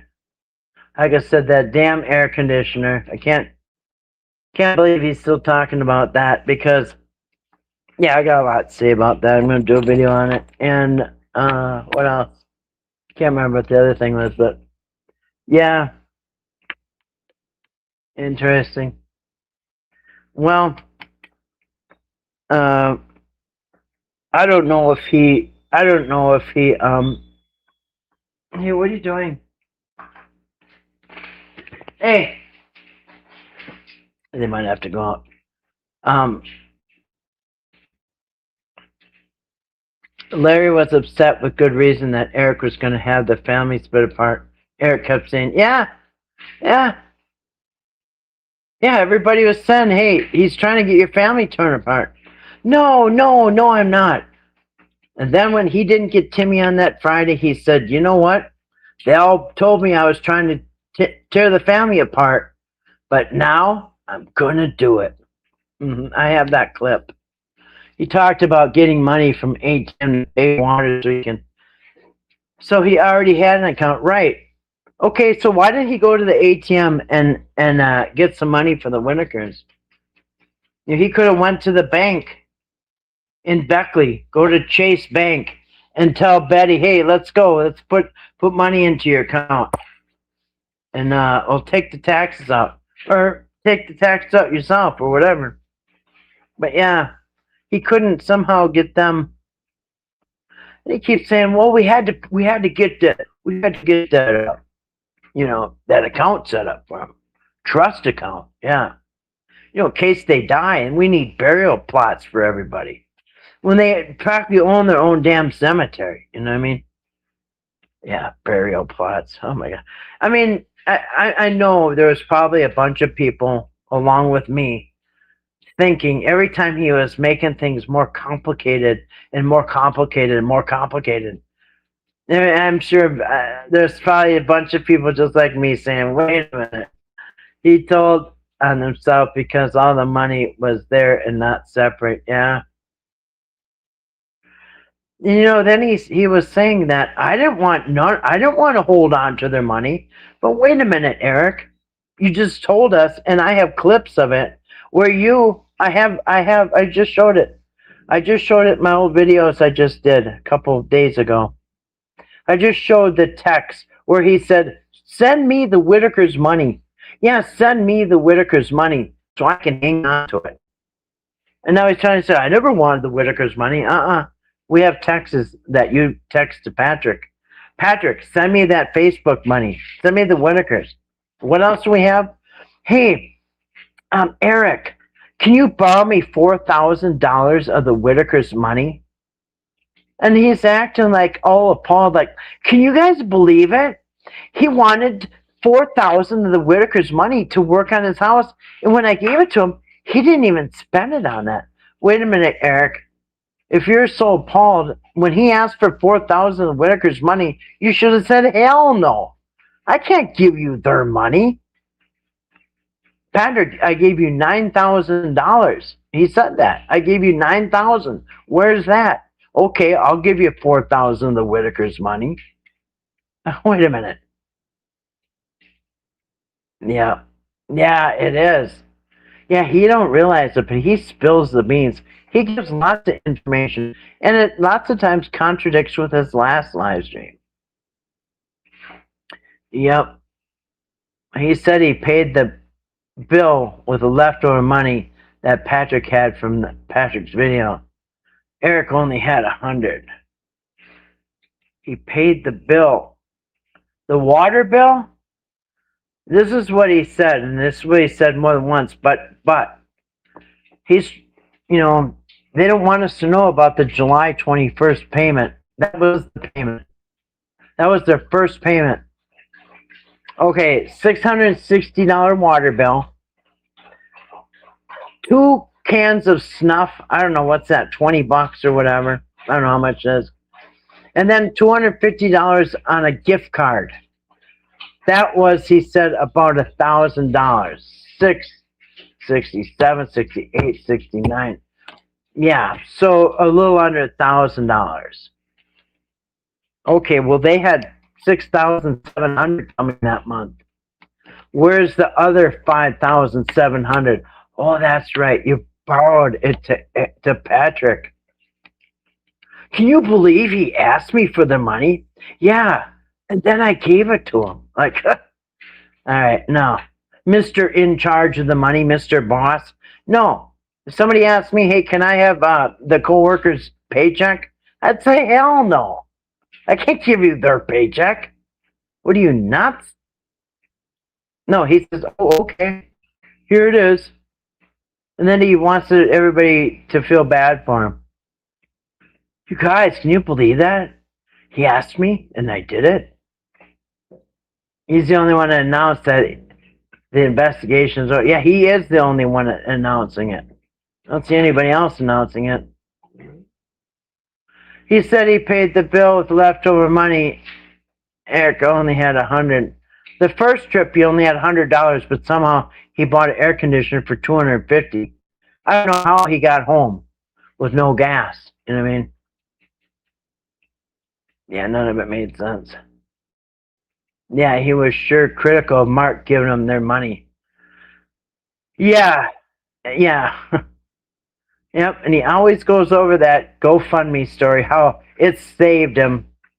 Boy, as soon as Mark got accused of that money, which he needs to shut up, because that was long before he showed up. And he had no problem with that Mark money situation when he signed contracts with the Whitakers. He didn't say, wait a minute, I can't sign a contract and get involved with Whitakers because of what happened with the GoFundMe with Mark. No, he said, yeah, well, here, sign this. No, don't worry about the money with Mark. I don't care nothing about that. It's in the past.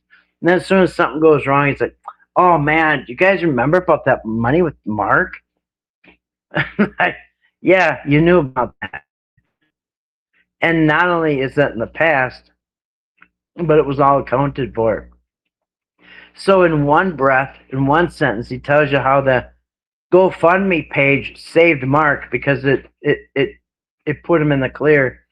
And the next sentence, he'll say, oh, I had to get rid of that GoFundMe that Patrick had. It's probably taken him so long to be charged because they're trying to sort through the lies. Well, not only that, but there's, the statute of limitations, like 2 years or something like that. They have plenty of time to charge him. Just because he didn't get charged now doesn't mean he's off the hook. He doesn't have to be charged right now. I don't know what it is in their area. Probably a couple years they got to charge him. And not only that, but you know how when there's 2 defendants, which in this case, there's Patrick and Eric.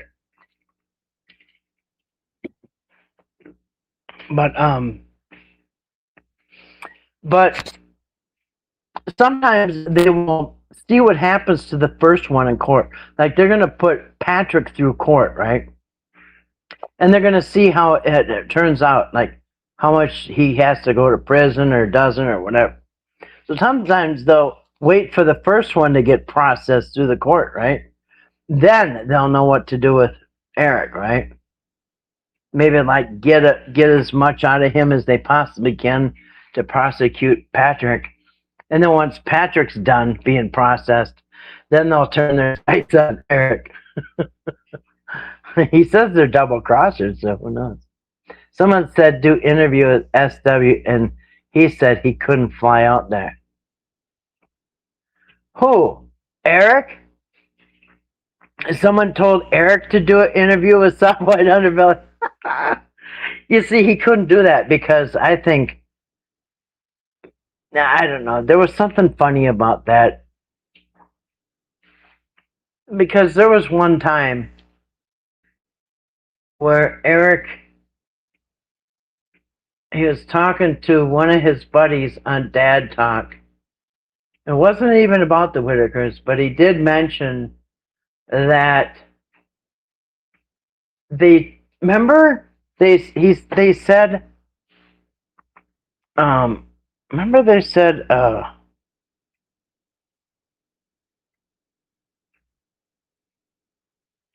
my kids? No, because he's broke. Yeah, he's not gonna go near Mark because, and for one thing, Mark Soft White Underbelly wouldn't probably have nothing to do it. But yeah, one time he said that he tried to get a hold of Mark when him and Patrick started going around the Whitakers, but Mark's girlfriend had just died, and he pretty much gave them their blessing. Yeah, Mark gave Patrick and Eric his blessing. But then another time when he was talking to his buddies, he said something like he got a hold of Mark, and Mark said don't go near him, or something like that. It was completely opposite. And I could get that clip. I'd have to dig for it, but I could do it. Are my kids as invested as Whitaker shit show as you are? Do they call you to discuss this mess?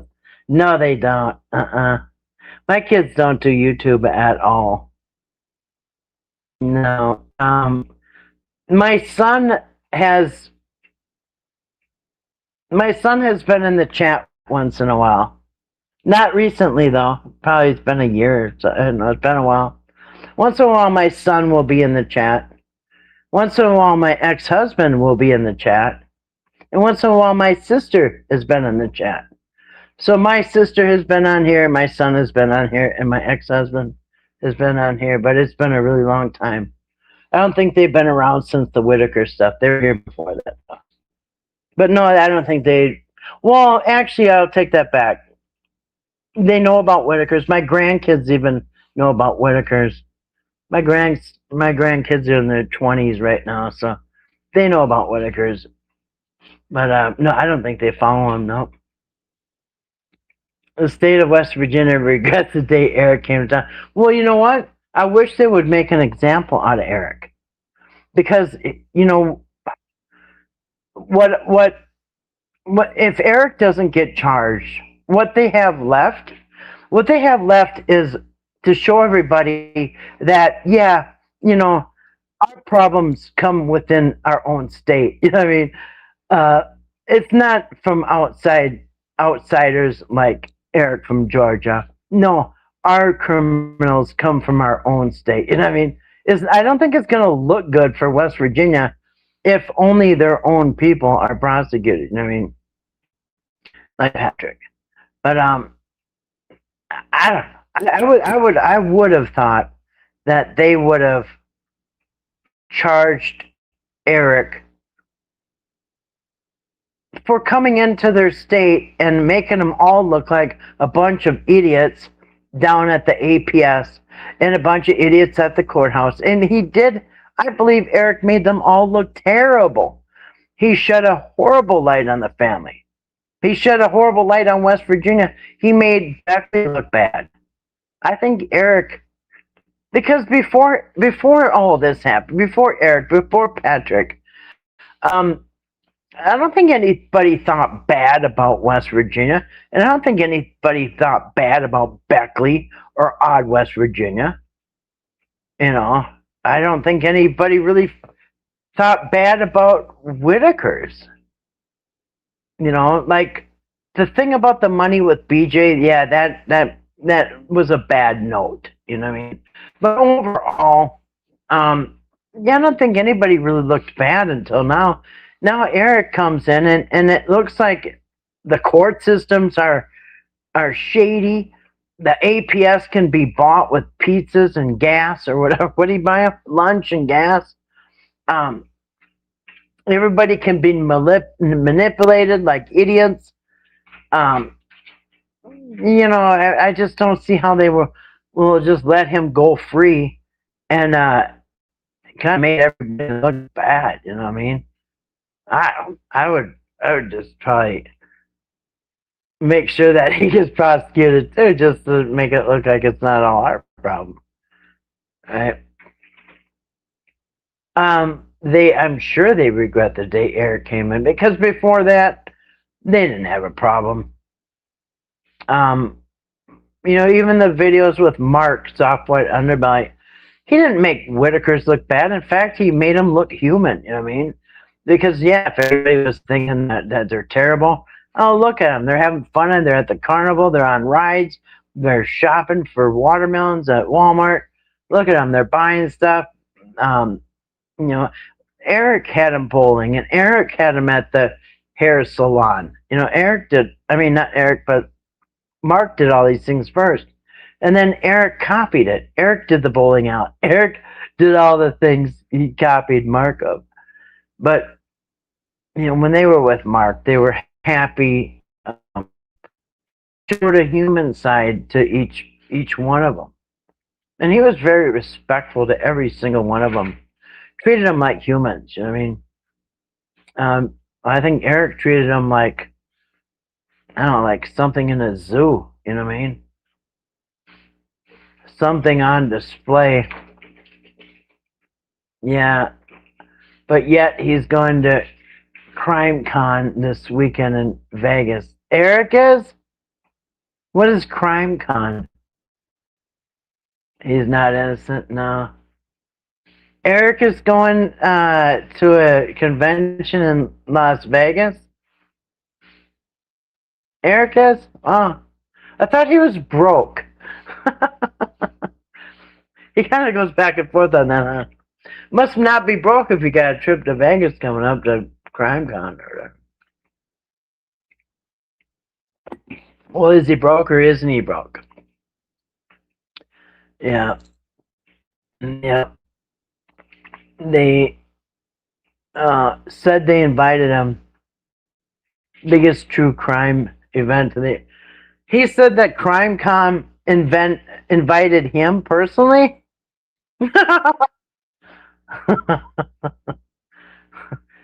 To a place to study criminals. They talk about criminals. That's interesting. Not gonna gamble, he said. Oh, he's going, but he's not gonna gamble. Well, I think he's done enough gambling for the rest of his life. Gambling with people's lives and such. You know what I mean, and their freedoms and their rights and all that other stuff. He's gambled away. Yeah, I think he's done enough gambling as it is. But really, it's good. Really, so he's got money to go to Vegas, huh? Interesting. Yeah. Anybody live in Vegas? You can go spy on them. Yeah, I don't know. Yeah. Then threw in he was gonna. Oh, then threw in he wasn't gonna gamble, which I thought was strange. Right. That way you can still believe he's broke because of the Whitakers and Patrick. Because of Patrick, he's broke. Because of Whitakers, he's broke. Yeah, well, I don't know. Trips to Vegas aren't cheap anymore. I'll tell you when I went. I went to Vegas in August of 95. August of 1995. I had celebrated my divorce. I had a 17-year marriage, and I was celebrating a divorce with somebody from work. We flew there, and they were going through that phase where it was like family friendly, which was weird. It'd be like at a bus stop, and there'd be like pornography, like prostitute advertisements and all over the place and stuff, and then they'd be like moms and dads pushing strollers with kids, and this is weird. they're going through their family-friendly phase. That was the last time I was there. But when I was there, you'd go eat a buffet, all you can eat buffet, for like $2.99. So it was really cheap. Everything was cheap. The room was cheap. The flight, everything. But now I hear it's outrageous to go to Vegas. I heard it's so expensive. People don't even have money left to gamble. So anyway, I heard that it's not a cheap place to go anymore. Costs a fortune. But hey, you know, when you're Daddy Warbucks and you got all this money, right? Make it rain, Eric. Yeah. And like make sure everybody knows he's not gonna gamble. He's just gonna take a little loan out of the way. He didn't say that, did he? Yeah, bad talk. Bad talk too. I knew right away that it was dad talk. Bad talk, dad talk. Who's counting right? What the hell's the difference? Yeah, Patrick's gonna start up a YouTube chat channel called Bad Talk. Not to be confused with Dad Talk. It's Bad Talk. Yeah, instead of dads, they're talking about bads, right? Anyway, that is funny. Yeah. Yeah, I don't know. How can you complain about being broke and all this shit? Oh, you know what? Did he say next month? When is this CrimeCon thing? Is it next month? When is it? Next week? When is he going? I'm trying to look. When is he going? Because, you know, he gets his Whitaker check on the 21st of June. Is it going to be before that? Yeah, he's going to get... Oh, this weekend? Huh. Doesn't even have to wait for his AdSense account money, huh? This weekend. Well, look at him.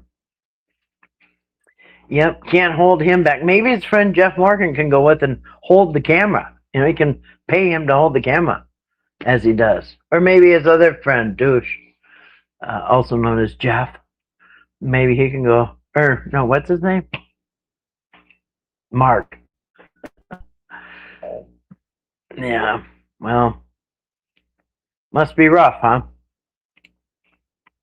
Yeah.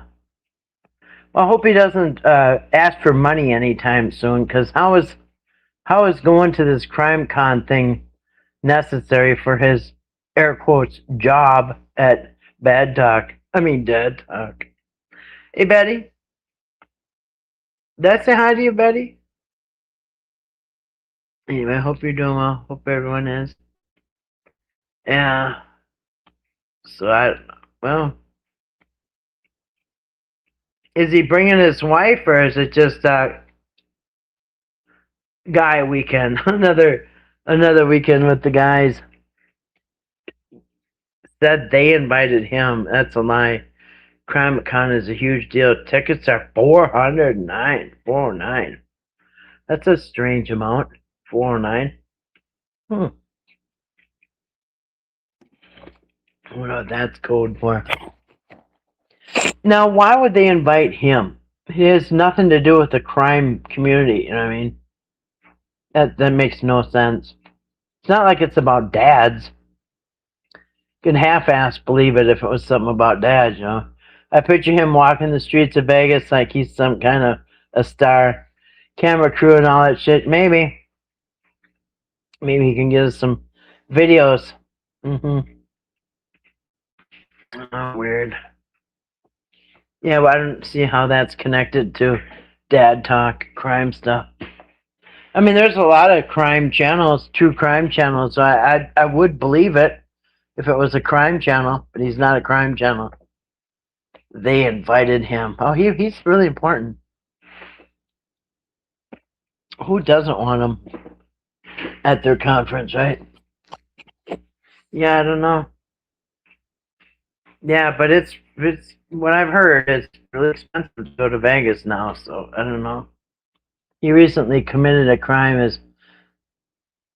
Why they might have invited? Well, I guess they invite the detectives, and then maybe they want to interview some criminals too. He didn't make a big deal out of it. Only mentioned it once. Really? Huh. Yeah, I don't know. Interesting. Well, he must be getting money from somewhere. You know, he says that's his own job. That's his occupation. So I don't know. None of it makes sense. None of it makes sense. Hi, Bosco. Yeah. Well, maybe he can post a few videos while he's out there. That's because he's lying and trying to fool someone who his wife. is he is he really going to this CrimeCon thing this weekend? Or maybe him and Jeff are having a little rendezvous, huh? I don't know. What do you think, Kat? Is Eric and Jeff having a rendezvous in Las Vegas? Hmm? He thinks so. Probably convinced his wife he was invited, right? Yeah, but they're only sending one ticket, so sorry. She can't go. He said he was? Oh, well. Interesting. It sounds like I missed a bunch.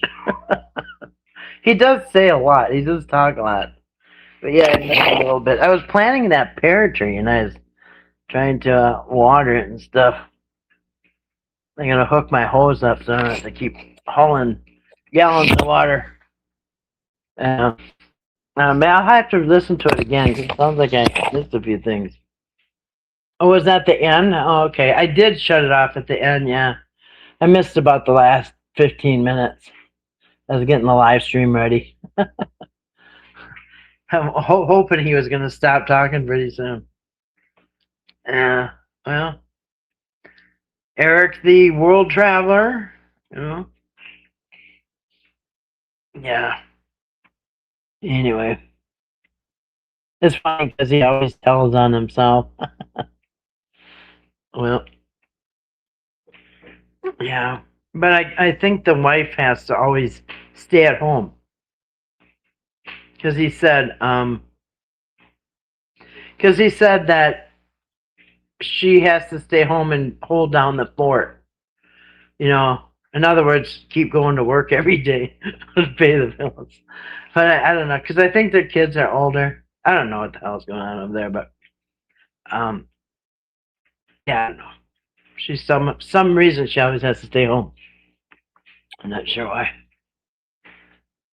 Only enough money for one to travel, I guess. It's one to definitely download. Yeah. Well, he doesn't really. Yeah, he doesn't really. I don't think he's deleted any of them yet. And because I do believe he's. I think he's trying to get his. I don't know. He's trying to. Change the public opinion about him, which actually I think is pretty correct. But he's trying to convince people that it's Patrick and the Whitaker's fault. Trying to get his side out and stuff. But I do believe that he's putting this content out to get some money up, to generate some money. Because he says he's broke and all that stuff. It's been really hard on him financially. And in fact, one of the lives he just did last week or 2 weeks ago, he specifically said that he's hurting financially. It's been really hard on him financially, which is sickening to hear. But it's been so hard on him financially, and the only reason he's even survived is because he got help from some people that helped him out.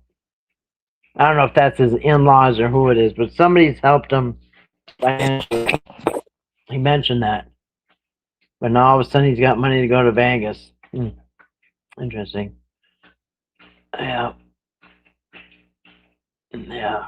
Well, I'll have to go back and listen to. I think I missed a bunch, but it was a long one though. It was 2 hours, kind of like this live stream. Yeah. Well, I should probably get off here and wrap it up. Hey. I may have to let them out. So anyway, anything else before I wrap it up? Does anybody want to bring up anything else before I shut it down? I still haven't seen a June bug yet. Grace saw one. Waiting to step outside and see a June bug bouncing off the wall or something. But otherwise, I'll wrap it up. We got another hot day tomorrow. 80 something degrees. Yeah, well, thanks for coming on, TNT. I did see you suggest it. Actually, I'm on here because you did suggest that I go live tonight. So if somebody suggests that I go live, a lot of times I will. I mean, don't plan on. But I did say I was going to go live Wednesday night. And then I thought, with Patrick on and Eric on, it'll be too late. But no, there's always some night owls, fellow night owls out here. You had two June bugs on the door. Yeah, I hate that when they hang on to the door and stuff. It's gross. Really gross if you step on one. Ugh. Yuck. When's the next live? I don't know. It could come on in day after tomorrow. What's today? Wednesday going on Thursday. It could come on Friday. 30 I know. Anybody want to talk about something? I don't have to get off. I could stay on here. Might have to open up the door for the dogs, but yeah, 30 people. Anybody want to chat about something else? I got nowhere to go.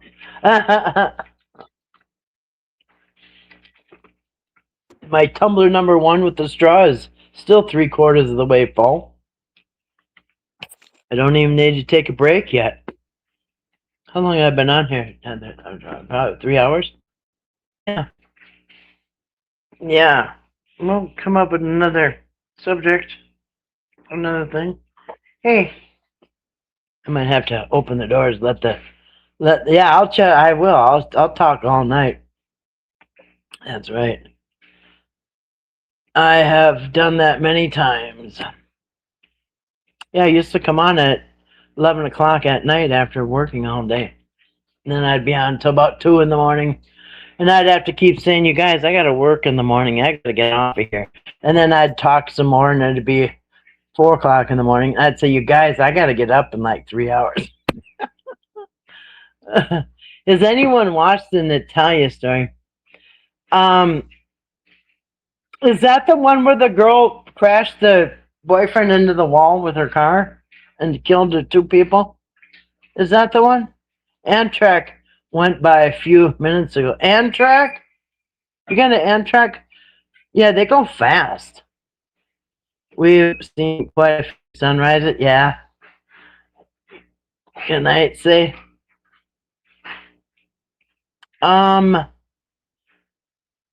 Is that Natalia's story? I know that story is coming out now of the girl that purposely crashed into the wall and the two died and she lived.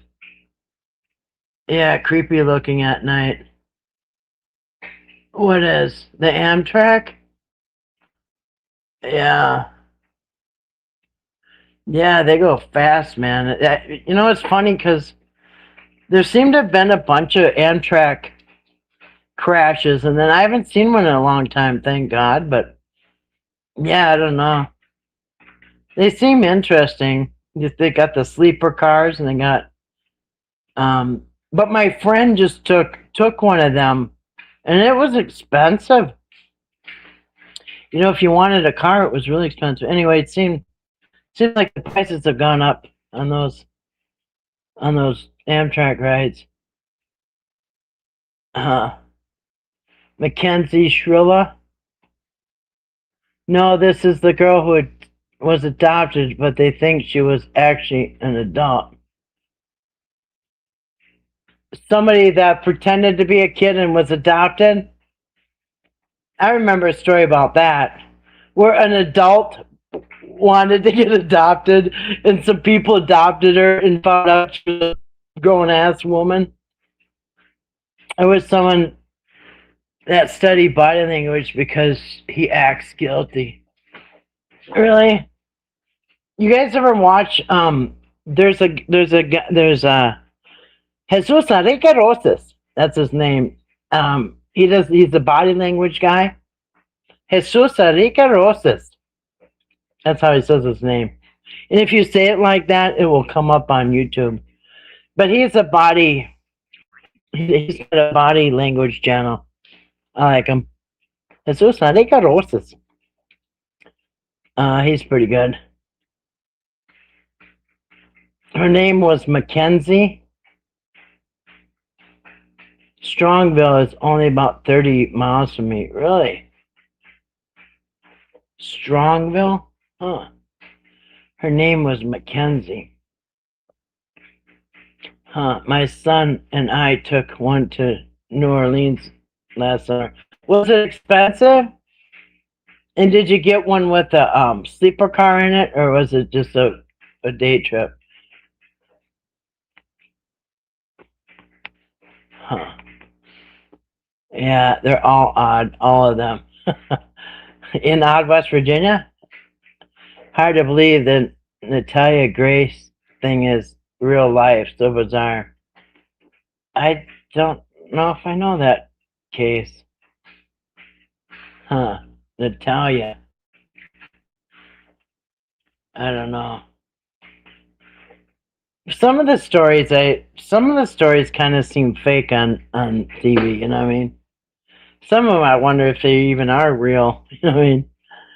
If they put some stuff on TV that's not really real. So yeah, some of these stories you even wonder about. Even that Nancy Guthrie story, it just seemed so bizarre. It just didn't even seem real. You know what I mean? Like, what's up with that? Like, who kidnaps somebody? Nobody kidnaps anybody anymore. It was hard even back in the old days. And speaking of kidnapping, you guys ever see that? You see the new information, well, kind of new, but you see the information about the Lindbergh baby? Remember the Lindbergh baby? It was like one of the very first true crimes that I studied when I was really little, like elementary school. We had this book in our living room at home, in my living room. My parents had this true crime book, and it was big. It was like a giant book, and it was like a Time Life magazine, like giant. But it was a hardcover, and it had a lot of pictures in it. It was a lot of true crimes, and one of it was the Lindbergh baby, and the trial, and that Bruno guy that got convicted and put to death. The whole thing seemed really shady. Even when I was a kid, it just seemed like, wait a minute, why would he build a homemade ladder? This makes no sense. Anyway, all of it seemed kind of, even as a kid, it just seemed weird. Well, now it comes out that Lindbergh, remember Lindbergh, the pilot? He didn't even like his baby. He said the baby had a weird looking head, and the baby's head was not shaped right, and his ears were too big, and his forehead was wrong. And anyway, he didn't like, and Mr. Lindbergh was involved in studies of human genes, like perfecting the human. Just some weird studies. Anyway, it just kind of looks like, well, anyway, they were coming up with, they would like study people after they die of their, physical deformities and stuff like that. Anyway, they were trying to perfect the perfect human. And it just is just some weird, shady stuff with that case. It makes you think. And then there's a whole bunch of evidence coming out that Bruno guy um, was probably innocent and kind of used as a fall guy. Anyway, it's so weird because I even knew as a kid there's something wrong with this case, you know? Yeah. Yeah, it's so bizarre. We got a roomette, 700 and something, 14 hours away. 700 apiece?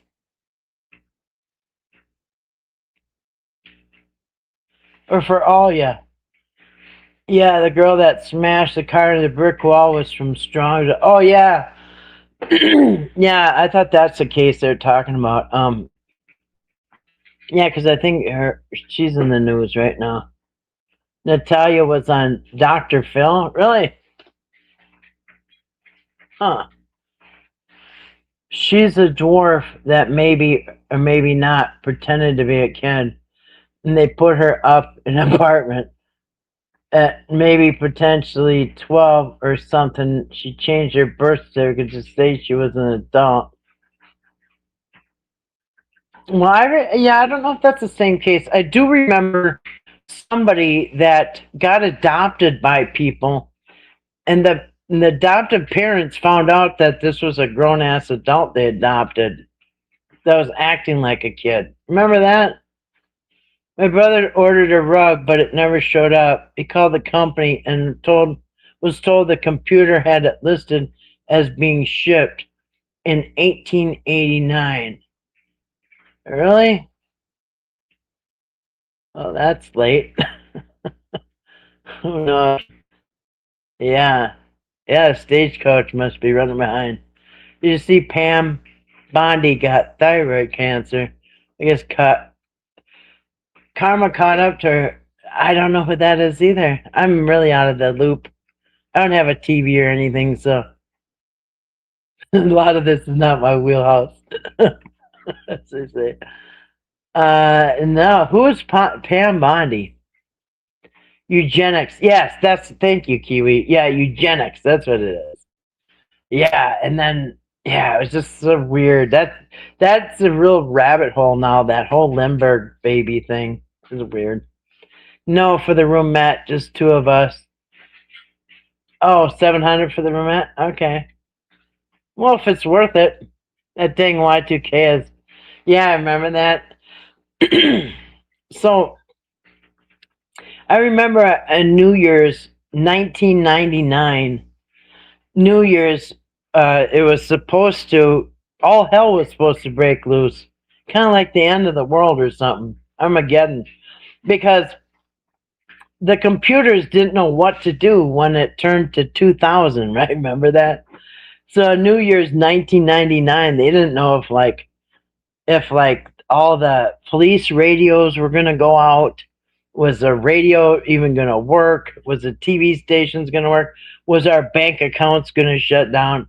It was like this big, you know, panic about the Y2K. And then I remember I was at the casino that night. I was at the casino on New Year's Eve, 1999, and yeah, I drove home and I thought, oh, that's right, world was supposed to end, and it didn't. Nothing happened. Political post. Me too. We were all worried, crazy, thinking. I know. They told us to worry. Yeah, I remember being at the casino and then I got in my car. I was driving home and thinking, hey, wait a minute, the world was supposed to end. When did this happen? Anyway, yeah, I remember that. Yep, and nothing happened. Yeah, they make people panic, and that's why I haven't had a TV since 2016. I got rid of them, quit watching TV. I haven't had to worry since. So I released, yeah, once midnight passed. Yeah, they said even the police calls, the police radios were all going to jam up, and even if you call 911, it's not going to work. I mean, I don't know who made up all this crap, but it kind of scared everybody. Yeah. Bondi was attorney general for, oh, really? And got some kind of cancer, huh? I'm going to tell you about karma. So I've seen some people on YouTube um, use leaned up against it better wall. Um, so I've seen some people on YouTube getting karma big time. Um, so years ago, I was doing a live stream. Grace will remember. And this guy came on. This guy, all of a sudden, this guy was in my back chat. He wanted to come up as a guest. And I didn't know this guy. I never saw him before. And I said, hey, I don't know who's trying to come up on my live stream. Somebody grabbed the link and wanted to come up. And I didn't know who the guy was. And I said, dude, I don't even know you. And anyway, he said, I just wanted to talk because I've been getting gang stalked. Remember that? And then anyway, I said, well, dude, I don't know, you know who you are. This picture, you look kind of crazy, you know what I mean? So anyway, I said, I'll check out your channel and then you can come up or whatever later. So I checked out the dude's channel. His name was Brian Fritz. And his channel was called, and it still is, it's called Network. I can't remember the numbers. Network something. 114 or so. I can't remember. It was his birthday. So anyway, I started checking into the guy, and yeah, he was getting gang stalked by everybody, guys. And the guy, he was kind of a YouTube grifter. You know what I mean? He always had a problem, always asking for money, and he was homeless. And he lived in, I think, Los Angeles, California. Somewhere in California, I can't remember where. Really bad homeless area where they all lived in tents, and he lived in a broken down RV on the side of the road. So, like every once in a while, the landlord would have to like hook up the RV and tow it down the road a little bit until it got another ticket. Well, anyway, these people were renting out these RVs. So he rented out an RV, and people, gang stalk for real. And people were having fun tormenting him, other people on YouTube. So people would like find out where his camper is at and torment the guy. And the guy had a cat inside the camper, and the guy had a job. So the guy would have to go to the job during the day, and then he comes home, and anyway, these people are trying to get him fired from his job. Yeah, Tent City. Yep, exactly. And he was just down and out, okay? Digging through dumpsters for food. He was down and out. And he's trying to hold a job, and he, didn't shower, and his clothes were dirty, and it just like, the guy's, rock bottom, right? But he had all these people who were having fun tormenting him. They found out where he lived, and he was there, and they smashed in his windows. And then the landlord guy kicked him out of the broken down camper because somebody broke the window. It just tormented the hell out of this guy, right? Having fun with it. And they called themselves, they harassed him nonstop. They called themselves what did they call themselves? The high jump crew or something like that. In other words, they wanted him to off himself, right? They were trying to make the guy off himself, make him so miserable. It was terrible. But one of the guys, well, actually two of the guys, but one of the guys that was doing this, karma came for him. Because over the last couple of years, he lost his job. One of the guys that harassed him lost his job. And he got evicted out of his place. And now one of the tormentors was homeless, and he's been living in a shelter. And now he's digging in a dumpster, and he's been in a shelter for a year and a half. Now his clothes are dirty. Now he's digging in a dumpster for food. now he's getting harassed and everything else. I mean, exactly what he was doing to this homeless guy is what's now he's in his shoes. You know what I mean? And one of the things I think that we're here to learn is to realize how other people feel. Put yourself in their shoes. You know what I mean? And some people just can't do that. You know what I mean? And so now he's the guy that the same guy he made fun of. You know, tormented the guy. Yeah, and I just saw that Brian Fritz. He came back. Network 126 or something like that. But he kind of disappeared for a couple of years, like the rich guy, poor story in scripture. Yeah, which one? So there's a like the rich guy, poor. Yeah, so there's a story in the Bible. It's called Lazarus, and it's a Lazarus story. So there once was a rich man, right? And the rich man got all that he wanted. He was well. There's a few stories. I don't know which one you're talking about. I think you're talking about the one at the gate, right? So there was a rich man in the Bible, and he had all he wanted, and in any way he there at who sat at his gate. Now out at his gates was a poor man, and the poor man's name was Lazarus. And Lazarus would sit at the rich man's gate and hope for crumbs, hope for a few scraps of food. And yeah. And anyway, Lazarus had boils all over him, and he was sick, and he could barely walk, and he counted on scraps from the rich man, and the rich man pretty much said, screw him. And then, so the rich man dies, and Lazarus dies eventually. And they're both down in, now this is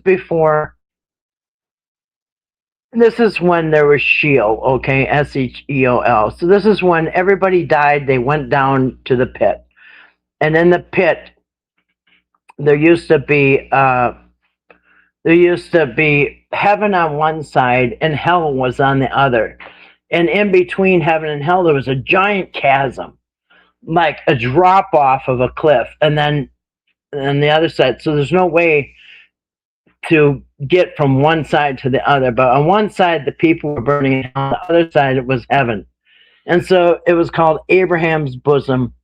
And so when the good people died, they went to Abraham's bosom. When the bad people died, they went to hell. And the good people could look over, and they could see the people burning in hell. And the people in hell could look over and see the people in heaven. And anyway, then the rich man was burning in hell, and he could look over and see the poor Lazarus who is now in heaven. And the rich man said, oh God, I'm so thirsty. Lazarus, can you tell somebody to give me a drop of water? It put the drop of water on my tongue. I just want one drop of water, please. And God said, no. You see, when you were on earth, you got everything you wanted, and you didn't give anything to the poor. And anyway, so that was that. And so yeah, that was before the heaven and hell thing changed. And then after that, supposedly, they expanded the whole thing into hell, and then the people from heaven were moved up to the clouds. Of course, that is not true. None of that is true. It is actually just a Bible story. But according to the Bible, yeah, if you're rich now, you better be nice to the poor people. Otherwise, yeah, it'll be reversed. You'll be begging for the drop of water from the poor guy you used to crap on. Talk about the karma the big false prophets receiving. Yeah. Do I even want to go there? Like there, she's the one with him looking up from the grave. Yeah, I think that's Lazarus. That's the rich man and Lazarus. Yeah, so the rich man, yeah, he was in hell and he wanted just one drop of water on the end of his tongue. And they said, nope, ain't gonna do it. It's supposed to be a lesson. Yeah, Daryl Sheets, they did rule his death a, self-inflicted. But,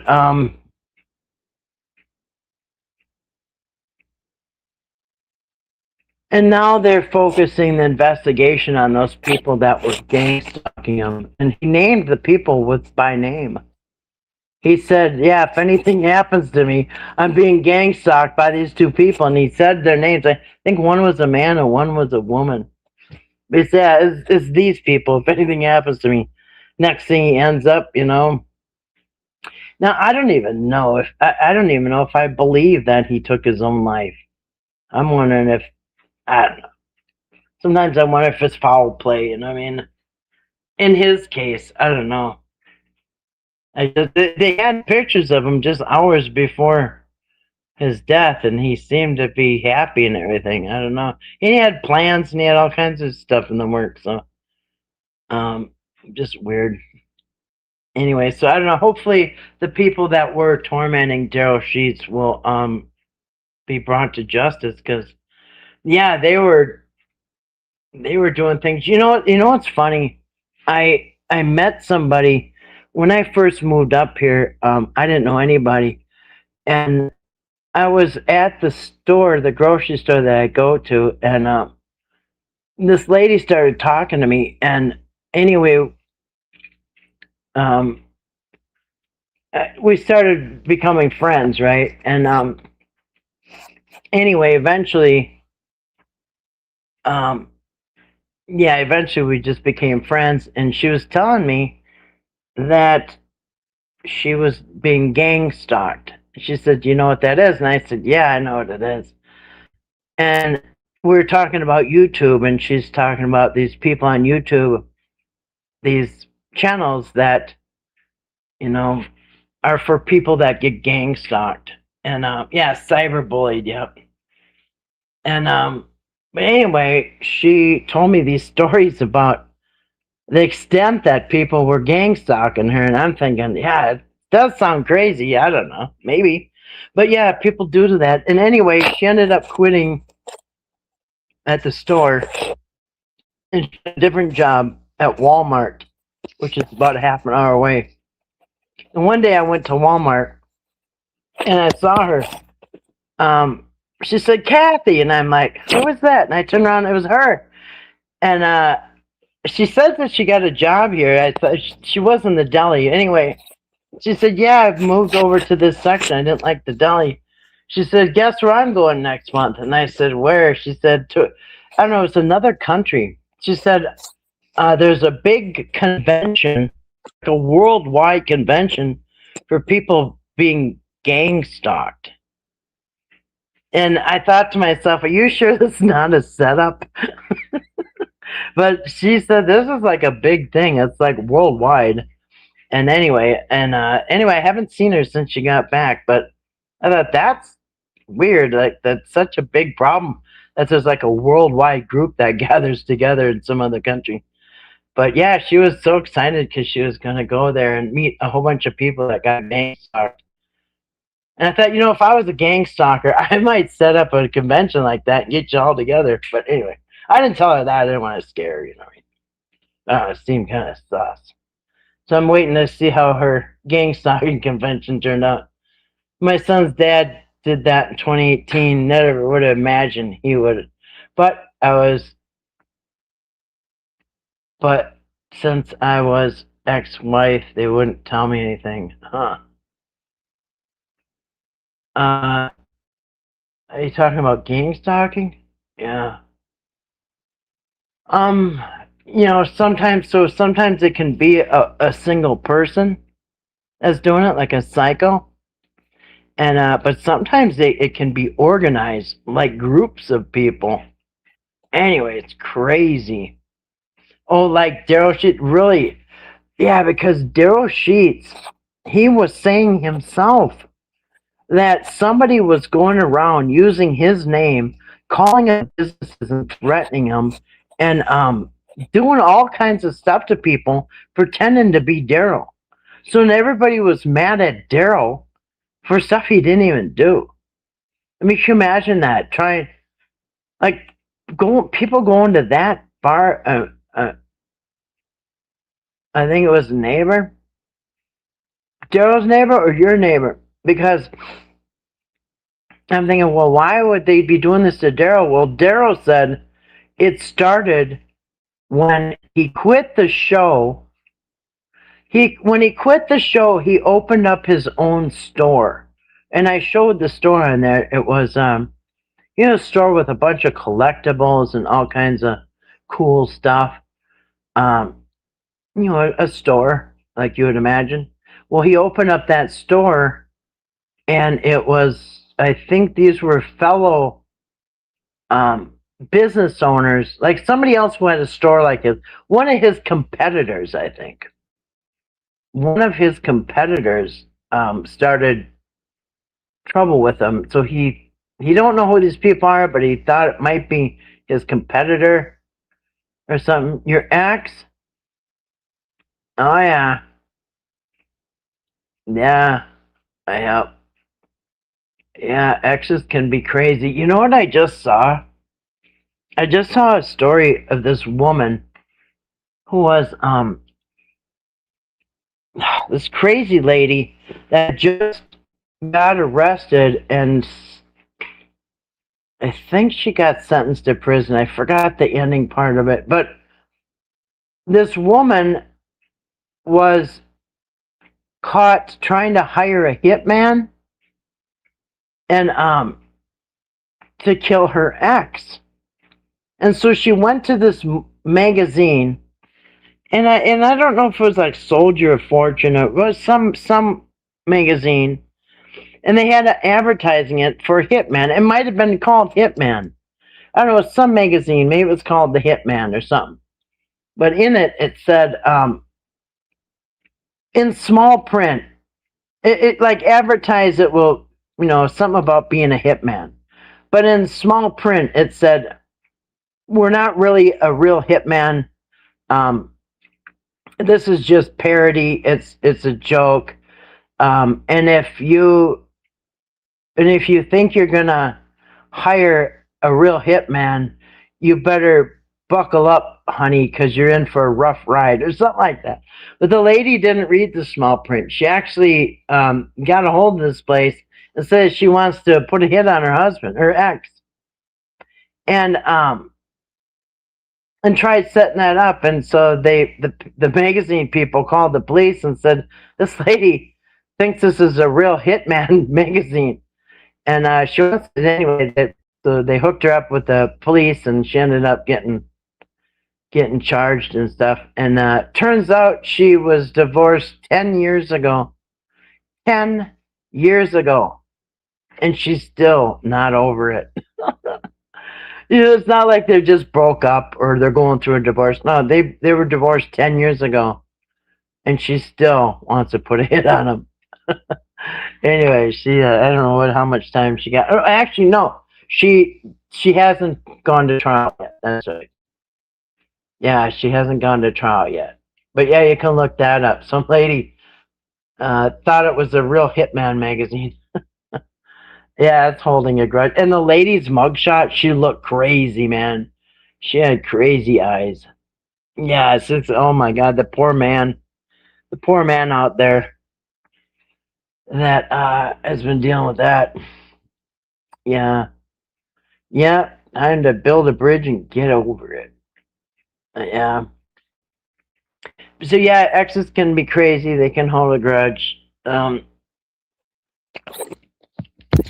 Yeah. Oh. Anyway, let's see. That's my dog is snoring underneath me. All right. Well, maybe I'll get off now. Wrap it up. It's 2:08 a.m. here. I'll probably wrap this up. Eric went on so long. I already got all my chores done. So Yeah. Guess I'll take the dogs out, huh, guys? But yeah. So that is definitely that's somebody who definitely needs some help or needs to be put in prison. He was getting cyberbullied. Yeah. Yeah, and if you do that to the point where somebody takes their life, wow, that needs to be held accountable. You know what I mean? They all need to be held accountable, but if you drive somebody to take their life like that, you should be charged with something serious. Feel bad for the people who take their shit so seriously like that. I don't know, if somebody doesn't want to be with you, like Eric's friend Jeff there, wants to force his ex-wife to stay married to him. Crazy. If somebody tells me I don't like you, I don't want to be with you anymore, why would I want them around? Yeah, well, thank you, Grace, for coming in and moderating for 3 hours. Appreciate that. I'll get off of here and say goodnight and wish you all well. I'll probably be back on Friday or Saturday on a live. Do a live probably Friday or Saturday, imagine. A couple more days, and we'll see what happens, what unfolds before then. I said there's definitely nothing court-wise to report, so maybe we'll have something pop up. Until then, yeah, I'll just say goodnight to everybody. Thanks for coming in, Grace, TNT, Kiwi, not my monkeys. No, my thing's not gonna scroll. TNT, say it out loud. What am I missing? It's only gonna go back a little bit. Mountain. Oops, that one just flipped by. A mountain. Memory. I like that 777. And I like 1111 too.